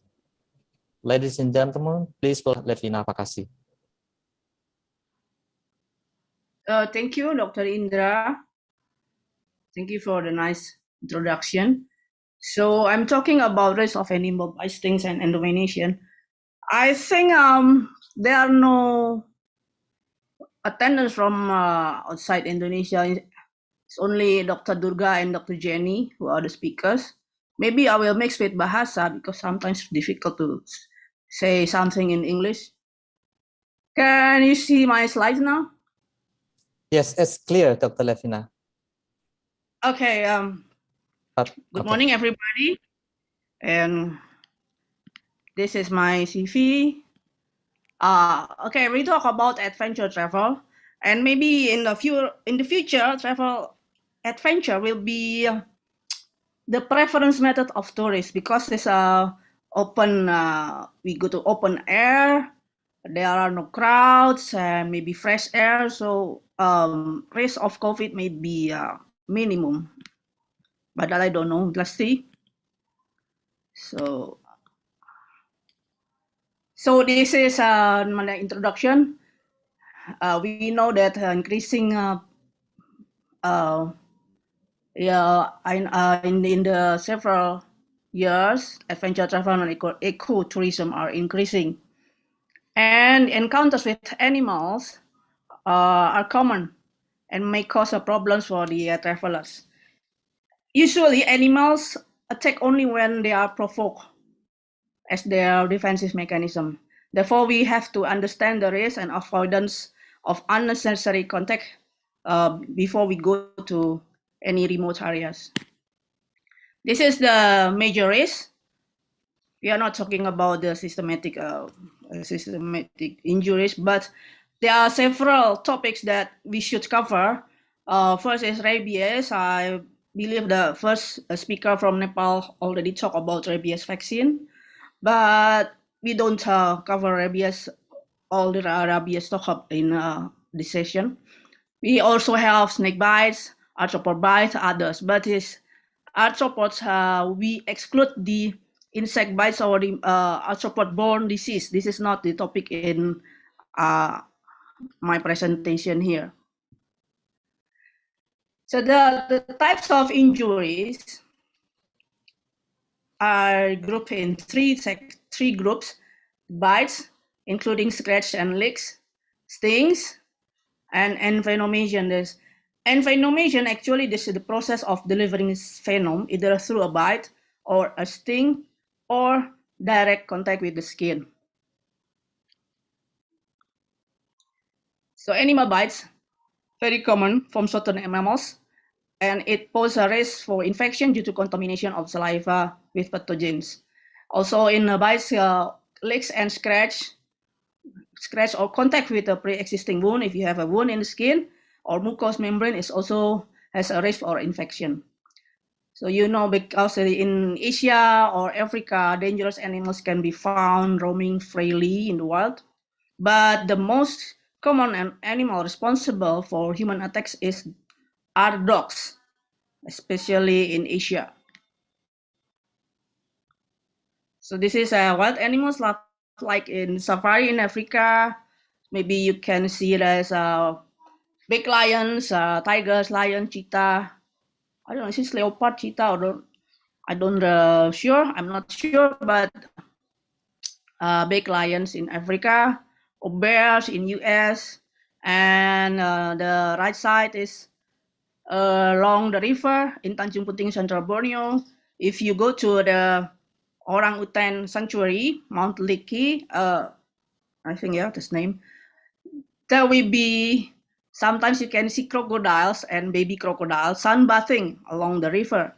So it's interesting, but it's not my picture because I went there in 1997, and that time we don't have a digital camera or cell phone with camera. So this is a Google's picture. So this data from Geosentinel network, they have more than 6,000 records and more than 5,000 bites, and all continents except Antarctica had at least one report. More than 70% of animal bites occurred in Indonesia. So you see that Indonesia also have a high record, but it's still less than Thailand, and also Nepal. Yes, Nepal. Okay, then you see the frequently reported location is not Bali but Ubud. You see, there is a specifically mention of Ubud because I think it's monkey forest there. And Bangkok, Chiang Mai, Delhi, big cities in Asia also come with several reports of animal bites. And 34% of these bites involve dogs, monkeys, and cats. So you see, monkeys are cute, yeah. You know, you see, this is my pictures in West Sumatra, Ngarai Sianok. This pet is cute, and this monkey is cute. And when I want to make picture, I approach him, and it's become aggressive. And wants to bite me.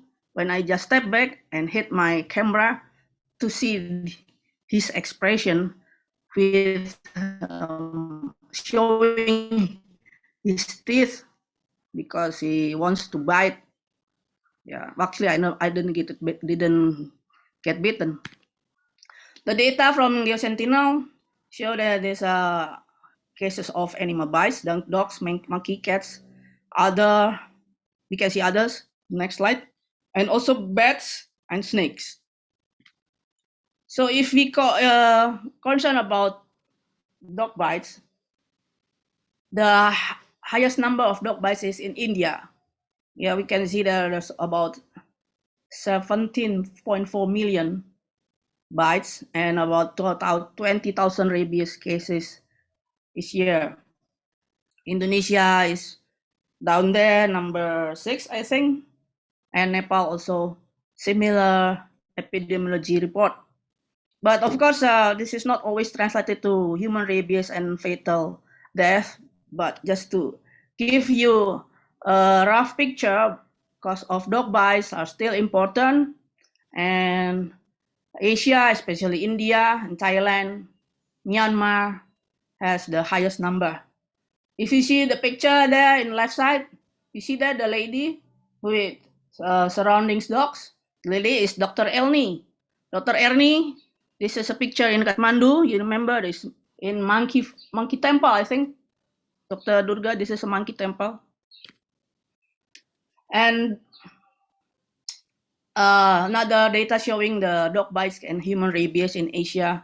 You see there, India still number 1. This is rabies cases from another study.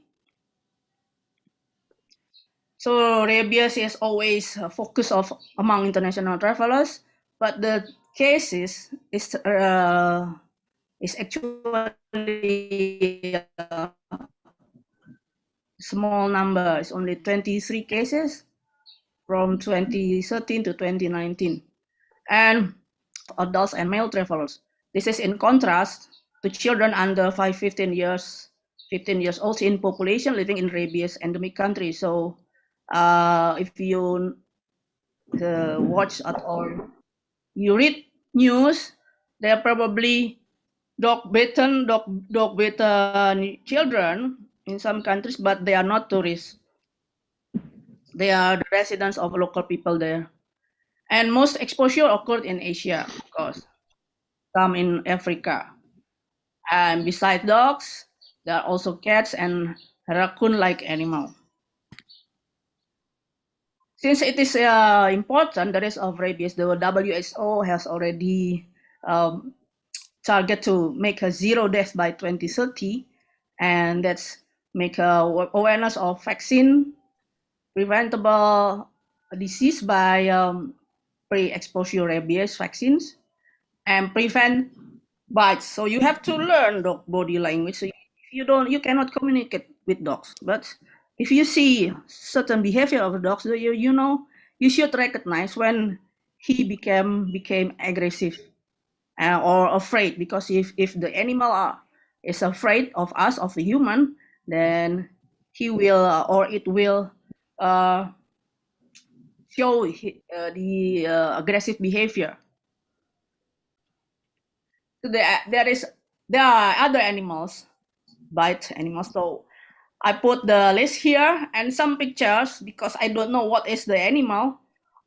So I Google the picture, and this is some of the picture. This is a coati, the first coati, and then the phoenix like a fox maybe, and with the middle is the kudu, and liger is lion and tiger. This is like a combination of lion and tiger. And the last one is sloth. Sloth has a smiling face and very slow movement. Actually, it's cute.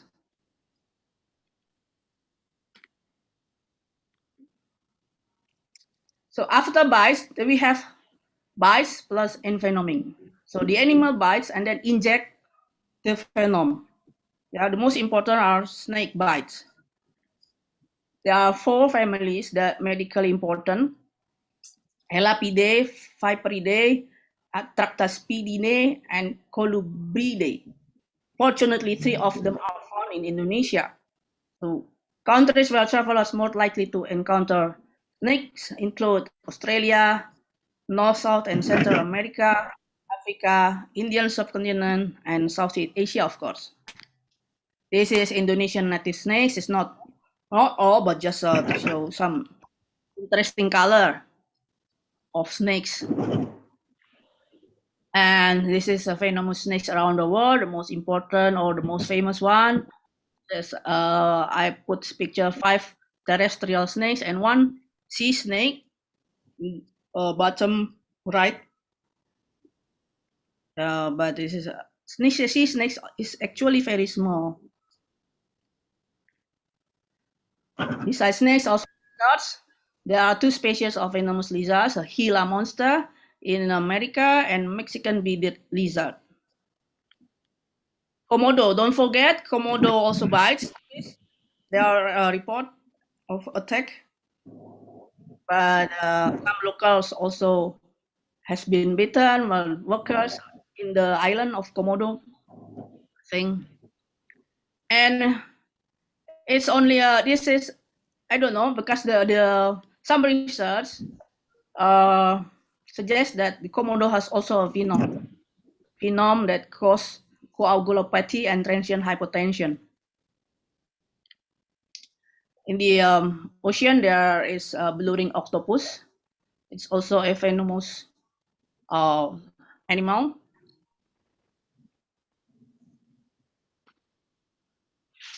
We off onto stings. The mechanism of stings can be caused by a caudal stinger, like a scorpion, bees, or wasps, fangs, spines, or direct contact with skin.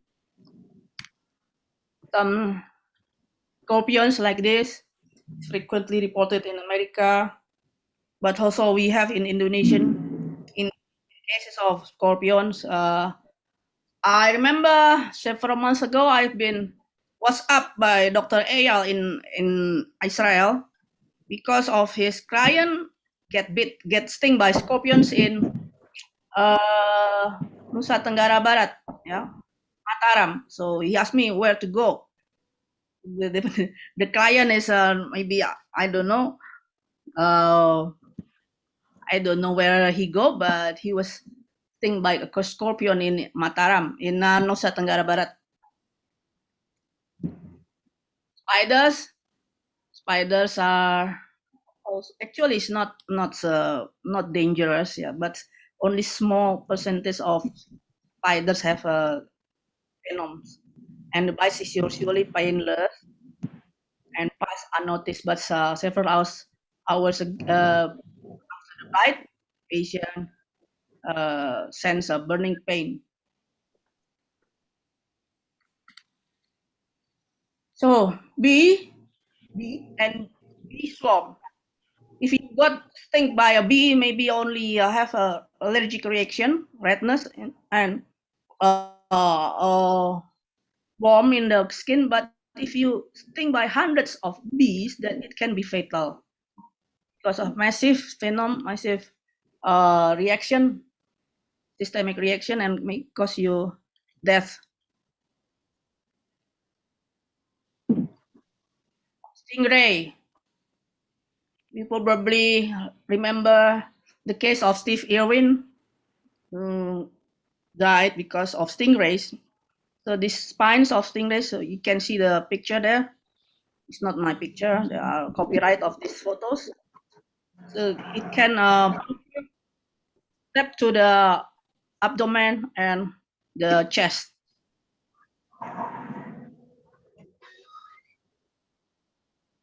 Sea urchins. This is another marine creature. You see that spikes, spines. I'm sorry, I hear some noise background.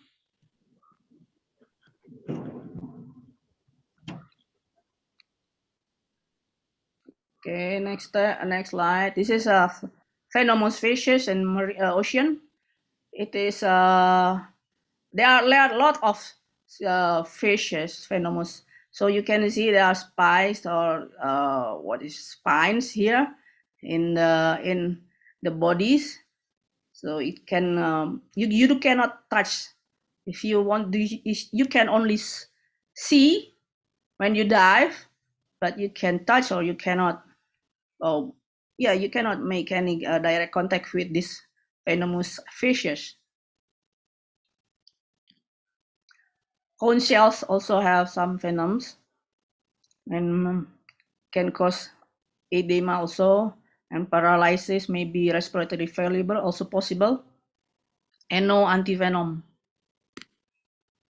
There's also interesting animal. This is a semi-aquatic mammals we don't have here in Indonesia.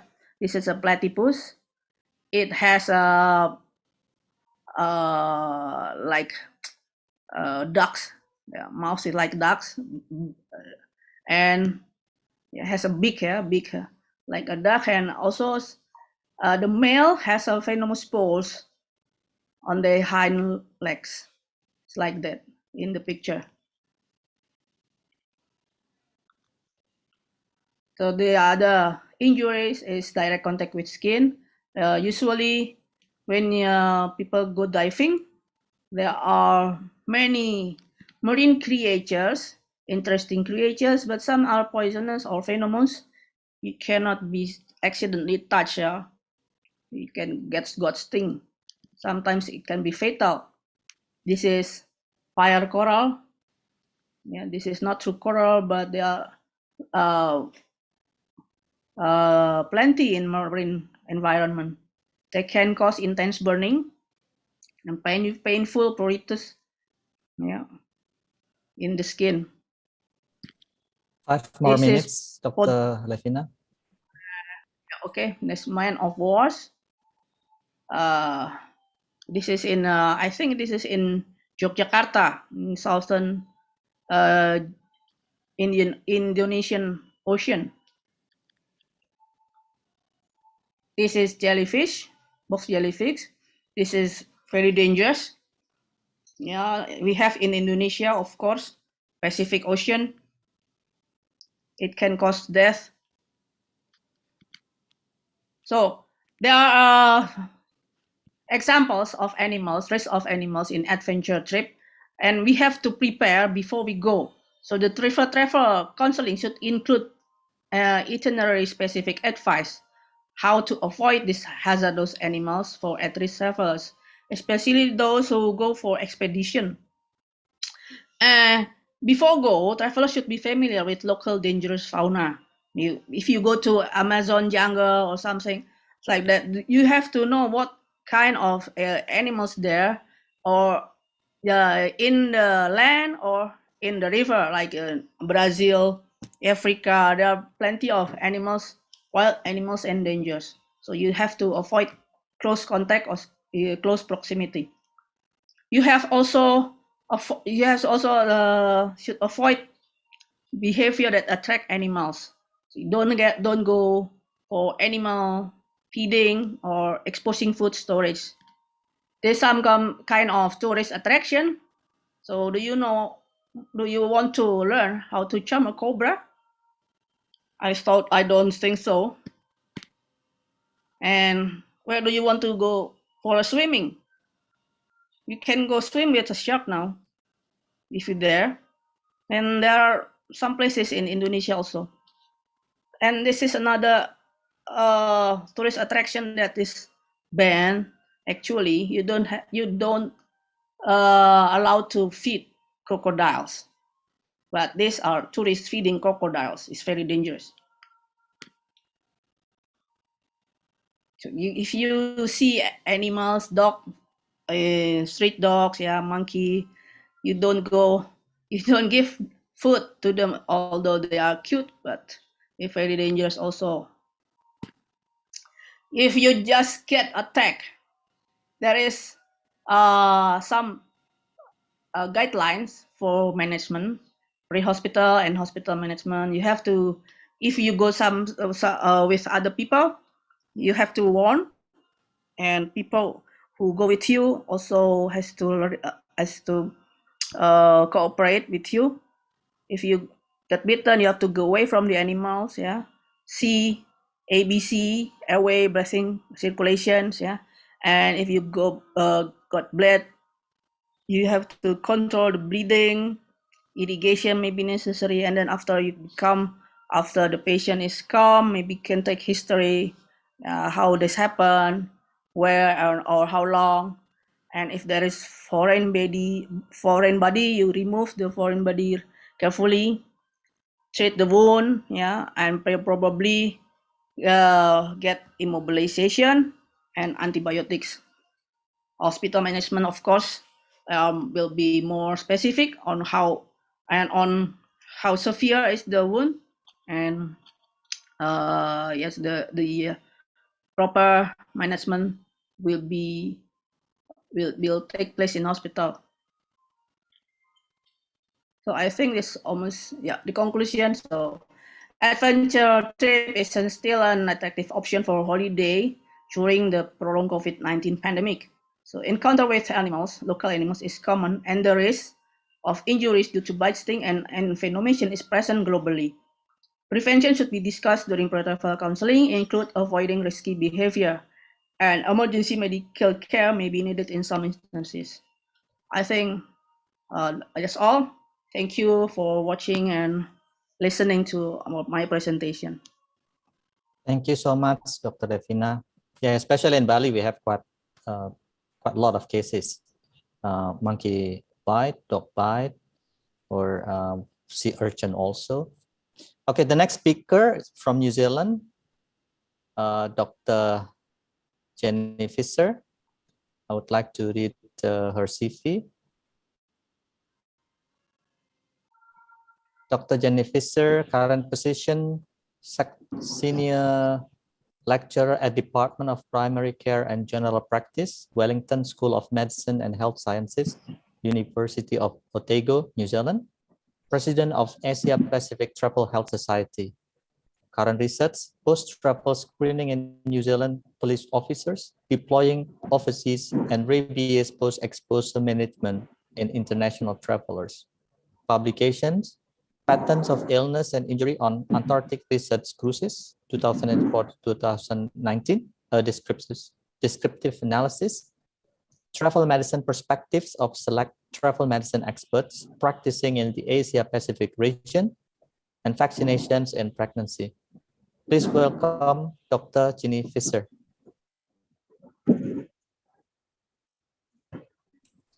Great, thank you very much for that introduction. I'll just get my talk up and running. Sure, share from. There we go. So how does that look? Thank you. Yes, looks good. Yeah, good. Looks good. Thank you so much for that lovely introduction, and thank you to the other two speakers in this section. So I'm going to talk about adventure travel risks and responsibilities, and what makes up adventure travel. I always like to put a photo in of my family. This is us. In New Zealand we call it tramping. In other parts of the world they'll call it trekking, and this is just in the mountain range just north of Wellington here in New Zealand. So what am I going to do? A bit of an overview of adventure travel, how to fit the adventure travel into the pre-travel consultation, and then a little bit about responsible travel as well. So what is adventure travel? Can we actually define it? And the problem is that what is an adventure for one person will be very mundane for another person. The Adventure Travel Trade Association defines it as a trip that includes at least two of the following three elements: physical activity, natural environment, and cultural immersion. And I don't find that's particularly helpful because many of my travellers would be involving at least two of those things. But the themes that come through in adventure travel are that they tend to be nature-based activities: trekking, cycling, rafting, sailing. There tends to be closer interaction with locals, often involving village stays and visits. Locals often are guides. There may be cultural activities. The travellers may be involved in local projects. And they're often taking place in more remote locations, and often they're in resource-poor locations and resource-poor countries. So you put all that together, combine all of that, and really we have riskier travel. So the adventure traveller is more likely to be exposed to extremes of the environment, and we've heard about altitude, but also extremes of heat and cold. Natural hazards, so Lavina has taken us through those envenomations and flora and fauna, but activity related, because people may be mountain biking, maybe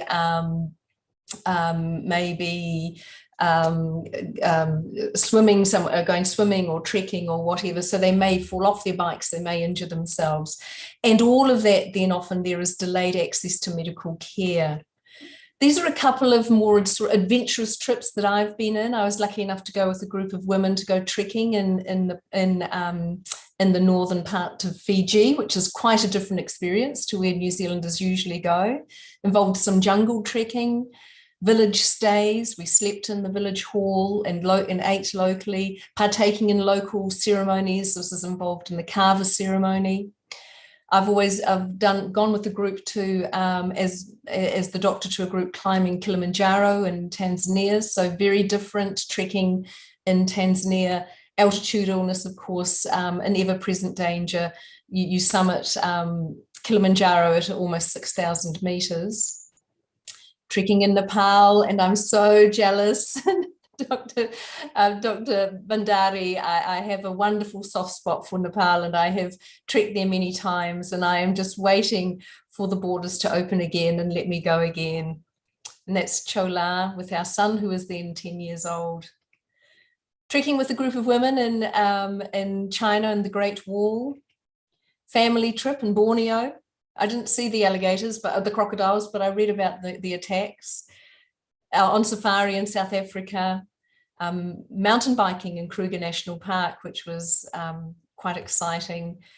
Papua New Guinea, Bougainville. This is I spent 6 weeks with a film crew working on a film in Bougainville, and they certainly were adventurous days. This is cycling in Flores, Indonesia, and going to Antarctica. Might be a small cruise vessel, a ship going to Antarctica and seeing and going ashore there. So all of those, so there's a wide variety of adventure travel, isn't there? It's really difficult to define. I'm sure you have all seen this graph before. This is the UN World Tourism Organization, put this together and back in 2010 predicted where we would be, and they were correct right up into the COVID pandemic, of course. So that 1.4 billion international tourist arrivals, we hit that in 2019, but then of course in 2020 it all came plummeting down with 1 billion fewer travelers. But we do know that even prior to COVID, that while international tourism was generally gaining at about 5% per annum, adventure tourism was gaining at twice that rate, at double-digit growth, at least 10% per annum, and it had really a very sustained growth. And I think this was really driven by the fact that people do want to have more challenging challenging trips, more adventurous trips. They want to get closer to nature. And as Lavina mentioned in her slide, the World Tourism Organization predicts that after COVID, there is going to be a growing demand for open air and nature-based tourism because people may perceive that to be safer. So who does adventure travel? Well, it's anyone and everybody. It's the young, the elderly, the disabled, and those with pre-existing medical conditions. And really importantly for us as pre-travel, those giving pre-travel advice, is often the less experienced, because it's very easy to go online and book and buy your adventure, and you don't necessarily have to have much experience to be able to do it. So adventure travel is no longer seen as the preserve of the young and the healthy, nor of those with vast experience. And that's great in one aspect, because it means people are getting out there and doing amazing things and having great trips. But the downside is that you may have quite inexperienced people going and doing things they have no experience with. And it never ceases to amaze me, the number of people, the first time they put a pair of boots on or wear a pack is when they land in Lukla to go to Everest Base Camp. So they have very little experience. This was a woman who I was very privileged to advise pre-travel, who became a paraplegic as a result of a horsing accident, a fall from her horse. And she, with a group of others, hand cycled from Lhasa to Kathmandu via Everest Base Camp on the Tibetan side. Just an amazing adventurous trip for them. So what about the pre-travel consultation and adventure travel? So as I've said in many lectures before, the pre-travel consultation is all about an individualized risk assessment. Think of the hazards the person's exposed to, think of the level of exposure, and is there something about them that makes them more susceptible to that illness or that exposure, or if they were to get it, they would suffer more severe outcomes. And that feeds into my risk management plan around advice around behaviour, immunisation and chemoprophylaxis. And of course, medical kits are a very, very important part of that, especially for the adventure traveller. So for the adventure traveller, the principles of the pre-travel consultation remain exactly the same. But because they're more likely to be remote from medical care, more likely to be encountering extremes of the environment and exposure to natural hazards and suffer activity-related injury, we need to concentrate on those things pre-travel. So the pre-travel consultation, I always break it up into what information do I need to know about the person and what information do I need to know about the trip. And what I need to emphasize for the adventure traveler is I really need to get down and nut out how much pre-travel experience have they, how much travel experience, past travel experience have they had, and what, and are they very experienced in the activity that they're planning to undertake. About the trip, I really need to have a very good itinerary. I need to know exactly where they're going. If they're going trekking in Nepal, I need to know where they're flying into, where their sleeping altitudes are going to be, what passes they're going to be what the altitudes of the passes and the maximum height. Or if they're going trekking in Borneo, are they going upriver? Are they going to be very remote from somewhere? The purpose of the trip, the planned activities, and really important to find out, is this an independent trip, or are they traveling independently so they have to carry all their own gear, or is this a package tour with some support? The range of topics that I might need to cover in any consultation is all of this. Now, I can never cover all of these things in any one consultation because I would never see more than one person in a day. But the ones I need to concentrate on for the adventure traveler is going to be those environmental and natural hazards, activity-specific advice, advice around insurance, a really good medical kit, and I need to make sure that they've done their pre-trip preparation and planning. So what do we know about what can go wrong? Well, it's everything and anything really, although or it may be a great adventure, but things can go wrong. So the adventure traveler is more likely to have problems with natural disasters, weather events. We know that people get lost. We know that people can have trauma and injuries. They can also suffer non-injury medical problems, drownings, heat and cold, so hypothermia and hyperthermia, depending on where they're going and what they're doing. Don't forget about sunburn, snow blindness, and of course altitude illness, and we've covered that off already today, thank you. Animal attacks, envenomations, and plant poison, plant contact dermatitis with plants, which Lavina has covered off as well. So what do we know about what does go wrong? And there are many, many other studies, but if we just look at trekking in the Himalayas, this is quite an old study now, but I think it still is very pertinent.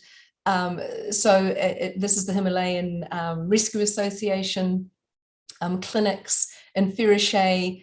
In one season, about 20% of their presentations were acute mountain sickness, and Menang in the Annapurna circuit, 6%. Now, of course, this was done when you still had to walk into Menang. Now you can fly in or drive in, sorry, you can get there a lot faster.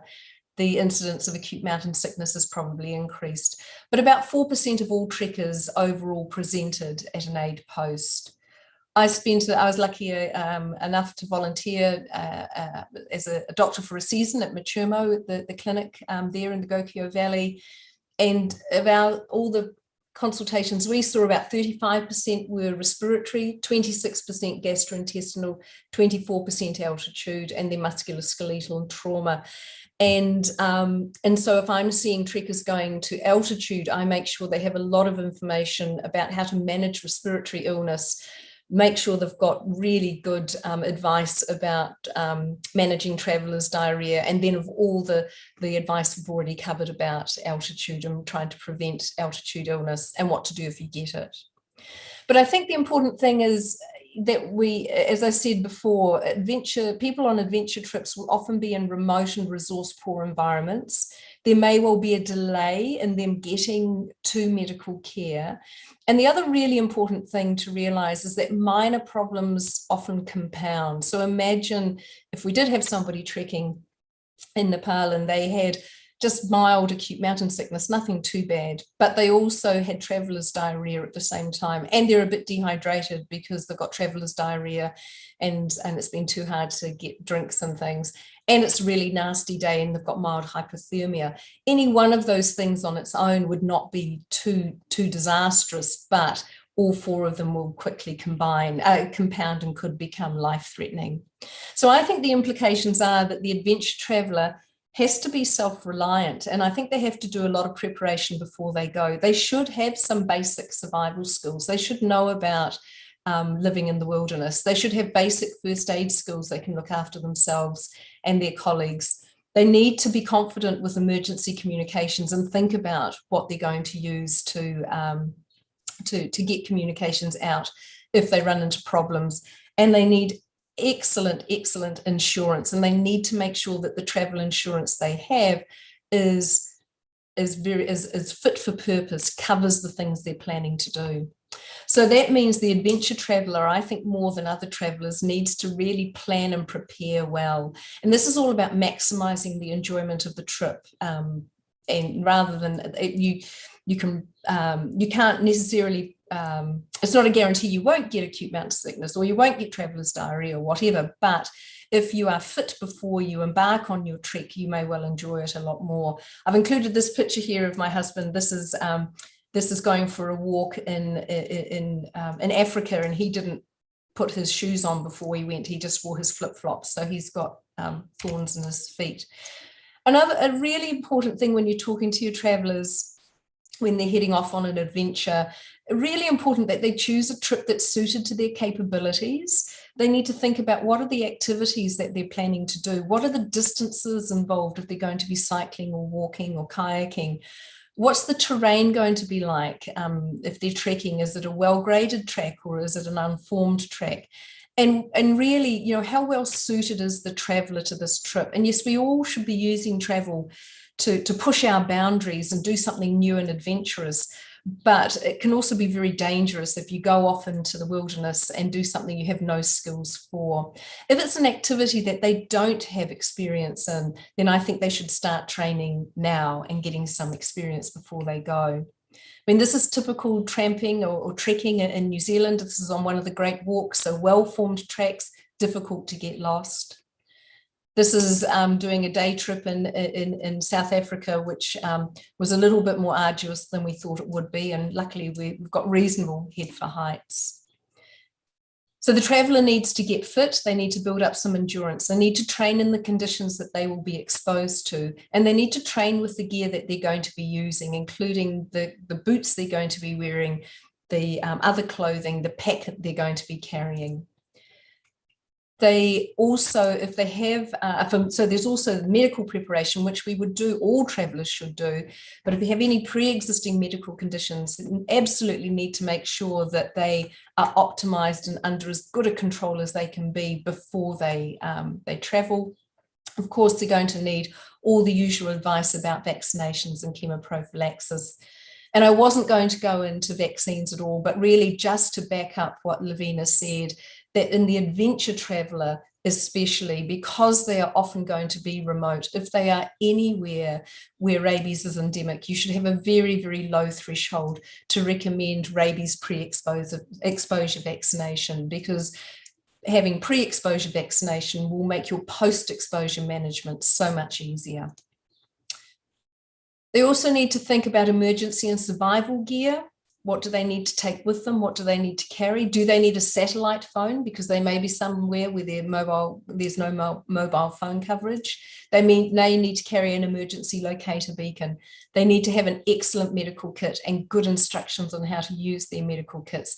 And then they need to think how they're going to carry it all, because they may be lucky enough to be going somewhere where somebody else is going to carry everything for them, but they may not. They may have to carry it themselves.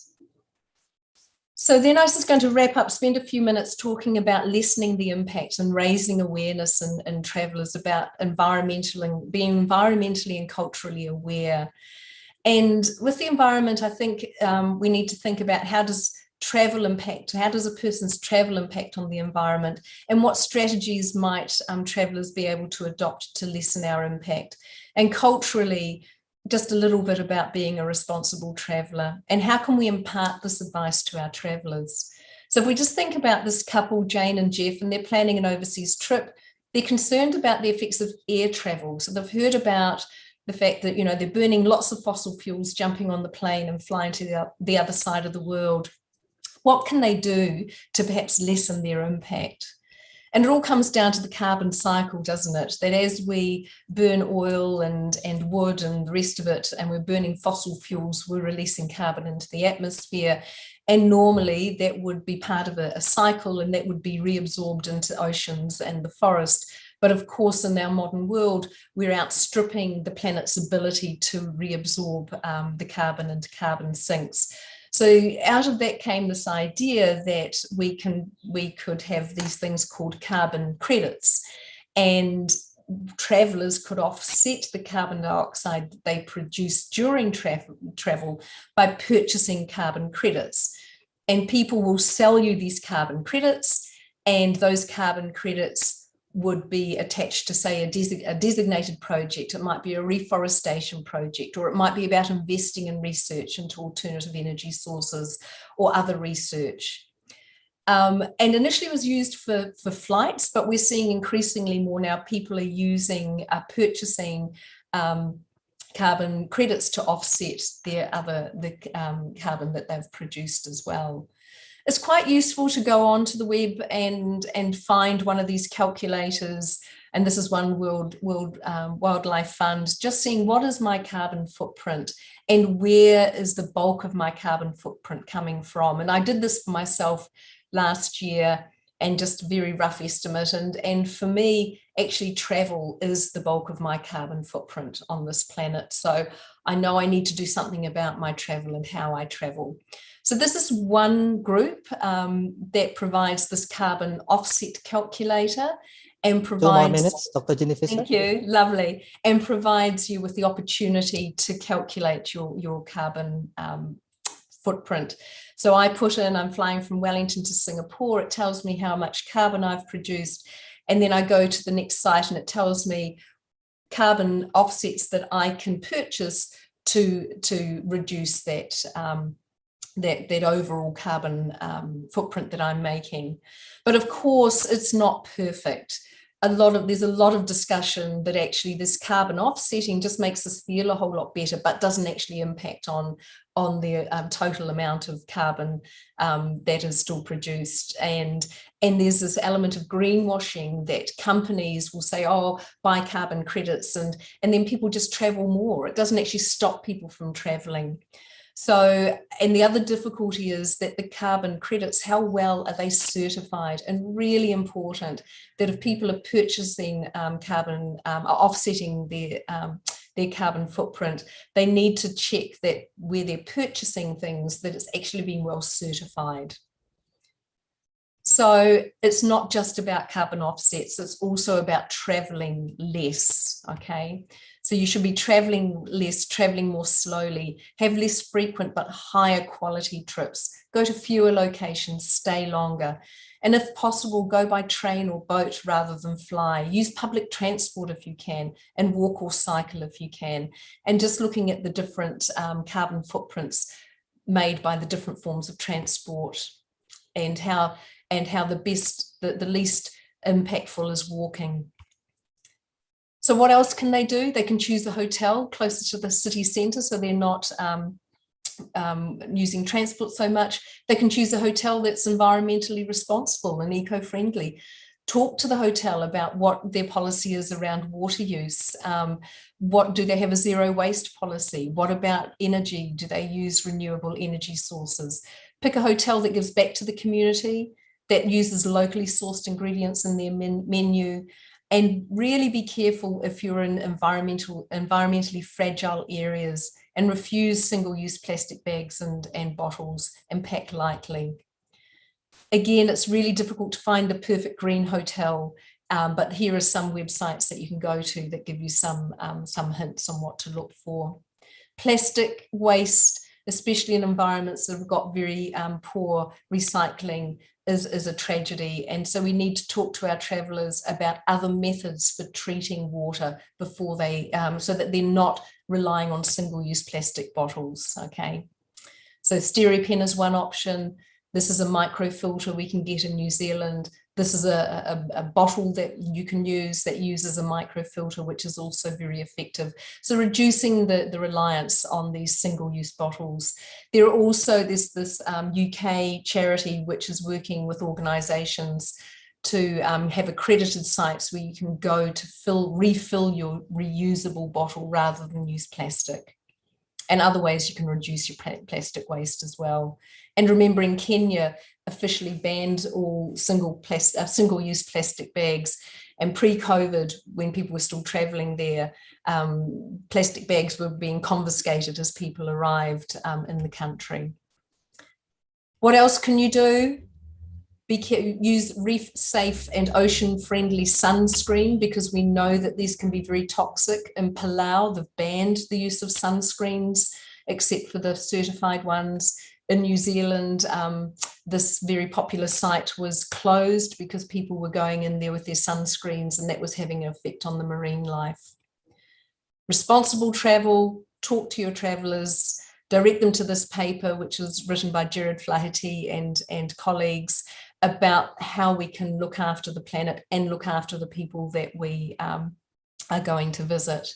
And finally, if you are going trekking somewhere, don't forget about porter health and porters. Are the porters covered by insurance? Is there policies around maximum load?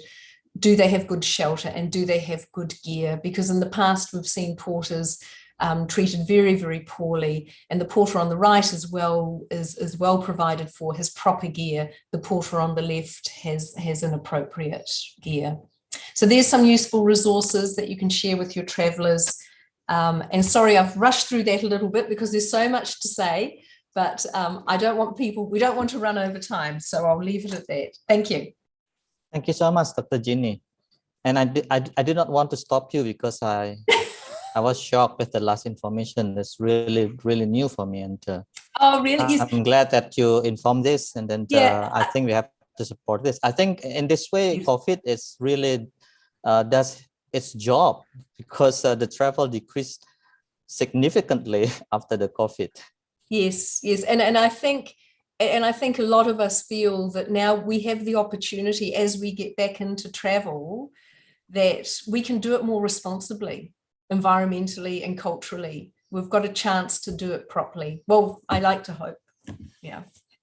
Okay, now we continue with our discussion session. I have got some questions, and I would like to show all of the speaker about the question. So we start with Dr. Durga Bandari. I'd like to share here.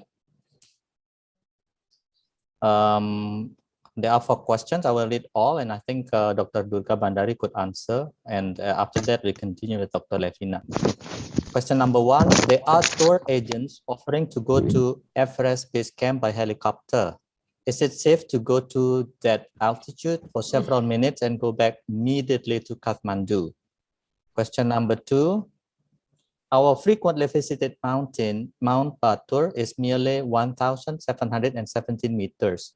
It is moderate altitude. That is why we never see patients suffering from AMS.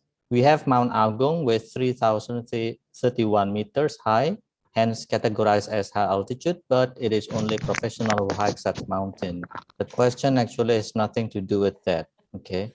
Do you think AMS has a continuum, or can we get hit out of the blue? The third question, our dexamethasone in Indonesia is a 0.5 mg tablet. So we need to give 8 tablets, 4 mg starts, then 4 tablets. Can we give the alternative, for example, methylprednisolone, because we have 4 mg tablets, so we don't need to give 8 tablets like a peanut. Last question, in Indonesia, tadalafil is sold as Cialis, which is intended for erectile dysfunction. Can we also give sildenafil or Viagra for high altitude sickness? Viagra is more popular in Bali than Cialis. I think Dr. Durga Bandari could answer that question. For question first, please, Dr. Durga. So, thank you, Dr. Pakasi, for those questions. And we, there are definitely many helicopters flying these days to the base of the Mount Everest. Basically they stop near Kalapathar, and people have organized meetings and seminars, and and different foreign groups have come and traveled there. And if they come back soon, within 1 to 2 hours, we haven't seen a lot of severe cases in those people. But sometimes when someone is like, doing a helicopter rescue for mountaineers. Some people have been stuck in the mountains in the past. And like in those cases, they are taking dexamethasone and staying and coming back the next day. So if we are staying for short duration, I would still consider it okay. Like even it is not a very safe thing to do, but what for tourism and travel, there are different ways that people have been traveling. And for people who can't travel all the way through all the different terrains and difficult terrains, it's an easy way that people can fly there and see these mountains. So staying for short duration, I think still is okay for many people visiting those mountains. And yes, like sildenafil is also quite fine. There has been multiple studies, and Viagra is completely fine in such cases. And yes, like the dose of dexamethasone, even during COVID, when we were using dexamethasone, before we had 4 milligram tablets, but now we also were in sort of 4 milligram tablets because of its high demand in COVID. So we were also doing the same, like even in altitude patients. So the dose is still like you have to give 8 tablets of 0.5 milligram.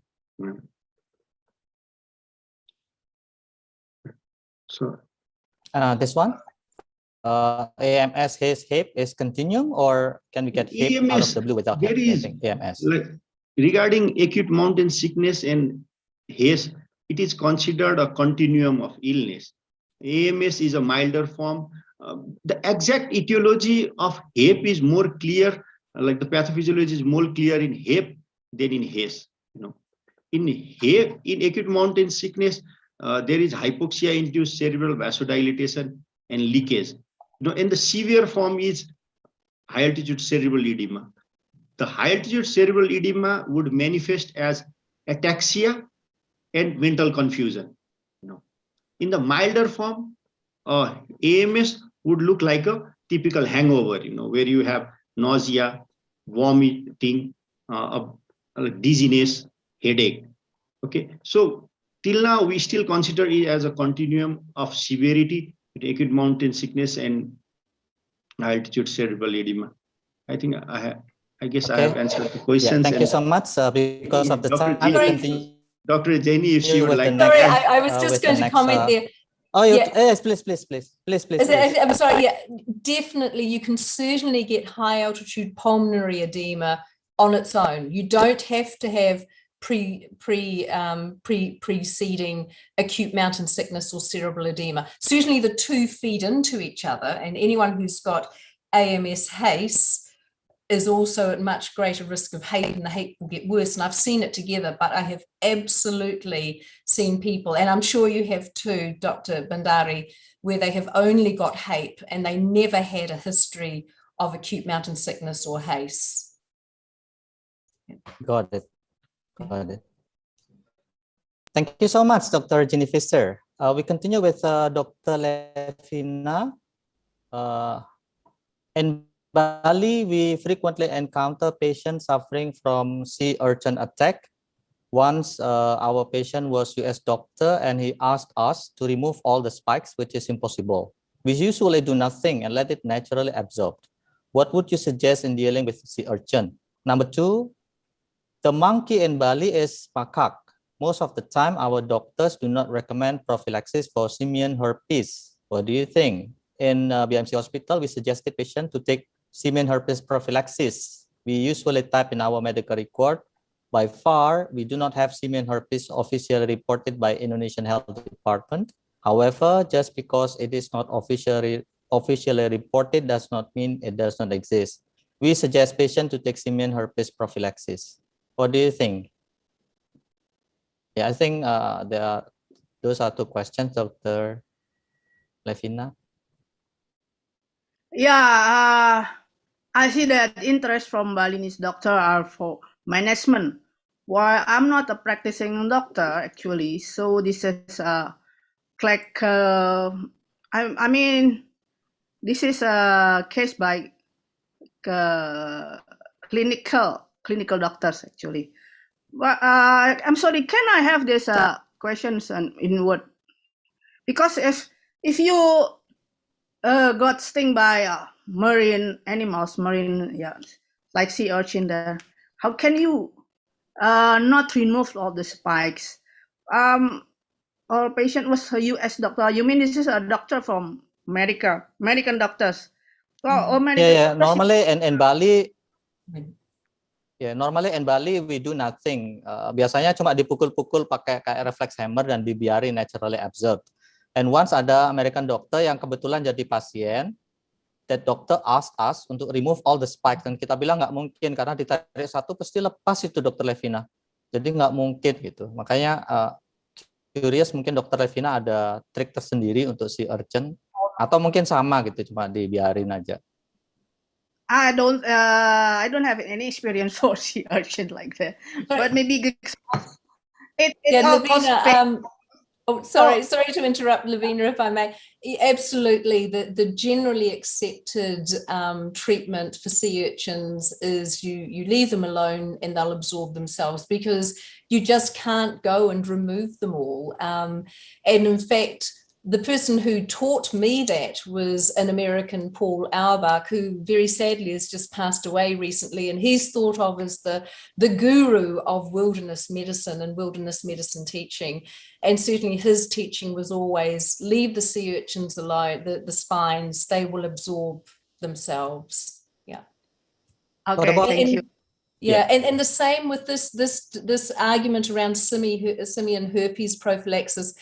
We debate this all the time, because we in our clinic would see many people returning from the monkey forest being bitten, and we know that BIMC did take this policy. I don't think there's any harm in recommending it. I did go to a really good presentation. Oh, when was it? Was it the conference in Quebec, the ISTM conference in Quebec, and really saying that the evidence of simian herpes virus infections ever occurring in travelers, there hasn't ever been a documented case. These cases are usually in people with a laboratory exposure, not a natural environment exposure. But on the other hand, if you do contract this and you get the encephalitis, it's rapidly fatal. So yeah, I think that the jury is out on that. There are some people who say you should and some who say you shouldn't. I don't know we personally didn't push it, because by the time we saw them and we did all the rabies post-exposure and they were so worried about that, to then say you might also have this dreadful monkey herpes disease, they would just be too traumatized. So yeah. But do most people accept the treatment? Do they take the treatment? No, because it's long, and then it's quite expensive. It's not and economical. It's expensive. Treatment. Yeah, and there is no case. Then like even I'm JA for that Japanese encephalitis, like JA is expensive. People would think twice, like 5 million, I think here. And they think, okay, how big is my risk? The risk is extremely low. Yeah. Okay, now the last question is for Dr. Ginny. Sorry. I just want to emphasize something. Yes, Dr. Indra. Dr. Levina. Yes, please, Dr. Because we have to think about prevention. So what is about management? I know that you have now medical tourism topics. This is part of medical tourism. Why when you give the medical treatment for tourists, but in travel medicine we prevent disease. So if you don't want to get punctured by sea urchin or whatever fish, then you may consider the boots. I go dive to Bali, so I have a diving booth, the shoes, special shoes. But if you go just for swimming, or maybe go to the ocean for leisure, you can go barefoot there. That's the problem. If I go dive, so I use the diving booth. But most people barefoot. That's all the only. You have to take precaution there, prevent. So if you go swimming or bathing or whatever in the ocean, you should take a proper footwear, something like that. So anywhere I go to seashore or whatever in ocean trip, I go. I use my booth, not dive food. There's a smaller booth, not the high diving Understood. booth. It's comfortable. It's very comfortable, and you can prevent the risk of injuring by yourself by stepping on coral, stepping on Portuguese of wall or jellyfish or something like that, or many Yeah. things. Yes. And so like in Prevention. your new organization of medical tourism, then you explore what kind of treatment, what kind of management you can offer, Bali can offer for foreigners. So they will you have to think about it. This is not travel medicine. I because I don't think they all overlap. Because they're overlap, but this Travel Medicine Association in Indonesia now is becoming Medical Tourism Association. You know, that's a tourism medicine, not travel medicine. So I want to emphasize that the travel medicines prevent the risk and maybe just emergency action, but medical tourism maybe or medical. This is not medical. This is not also Okay, Dr. Levina, I medical. think we get your idea. Please, because of the time, I will continue with the next question. Okay. Thank you. Okay, we continue with the next question. This is for Dr. Jenny Fisher. Actually, this question from Dr. Kandra, my colleague. And he asked me about this. How would you give advice about fit for purpose? Because my colleague, Dr. Kandra, specifically advised clients about physical fitness, even if they merely walk along, like suggested you better start walking 30 minutes every day, something like that. What about you in your practice? Do you suggest something like that? Yes. So yes, yeah. And I think if somebody, and it often is, I'm seeing people who are planning to go trekking in the Andes or in Nepal or in India or through the Pacific.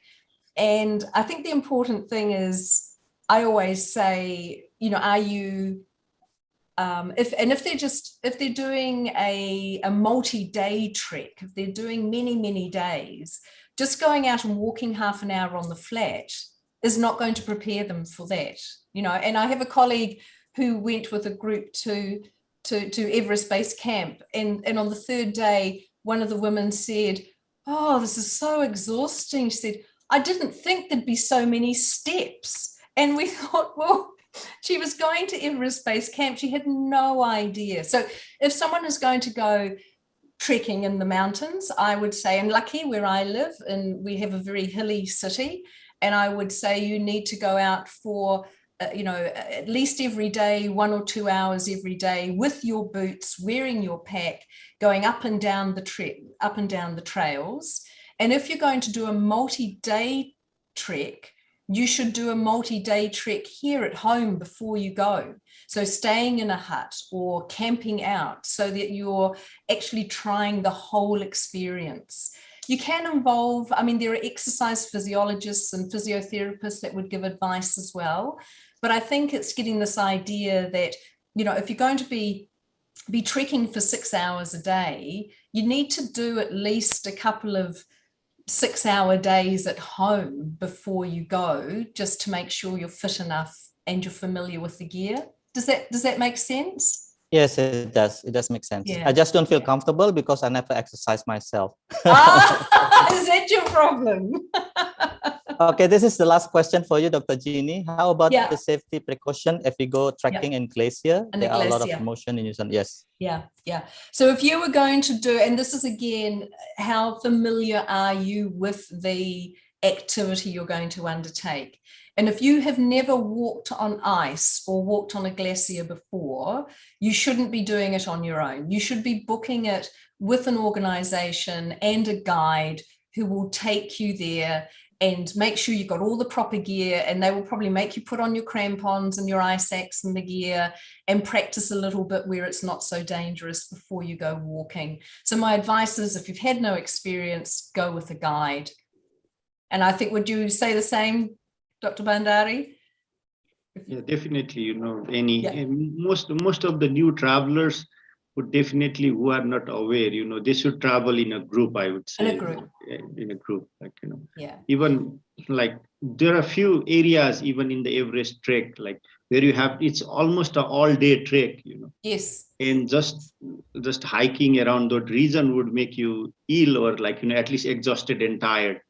And you might have to just discontinue because you are just not physically fit for those areas. And Yeah. so, definitely. And it's the same. I've done a lot of cycle trips, and some of them independent and some with groups. And I did a multi-day cycle trip in Cambodia a few years ago, and I was the only person on the trip who regularly cycles, because here are my bikes. You can see my bikes. I can see the bike on the back. So I'm very cycling fit. The other people were not, and they were miserable because they had sore bottoms and everything was sore, and they couldn't manage the bikes. One person fell off the bike and almost got run over because she just wasn't an experienced cyclist. So that's what I'm talking about, fit for purpose, isn't it? It's, yes, yeah. Got it. Thank you so much. Yeah, because of the time, I will I will return this to the MC. Thank you so much for everybody for becoming our distinguished speakers. Thank you. Thank you, Dr. Indra. Thank you, Dr. Jenny, and my friends Levina and Dr. Masiani. It's so nice to see you again. Good to see you. It's wonderful. Masiani, thank you. Bye. Bye-bye. See you soon in Nepal. See you soon in Nepal, I would say. You know, and yes, in Nepal sometime, next time. I'm ready to. Okay. Thank you. Okay, MC, you can take over. Okay, thank you very much for Dr. Indra, Dr. Duga Bandari, Dr. Levina, and Dr. Jenny Fisher for the nice discussion and insightful presentation. Finally, we have come to our end of first day of the Warmadewa International webinar on travel medicine. Thank you very much for all speakers and all the participants who are still joining this webinar until now. Please don't forget to fill in the attendance form by clicking the link provided in our chat room. We will meet again tomorrow on the second day of this webinar at 8:30 AM Bali local time. Thank you very much for everyone, and stay healthy. Have a good day. Thank you. Thank you. Bye.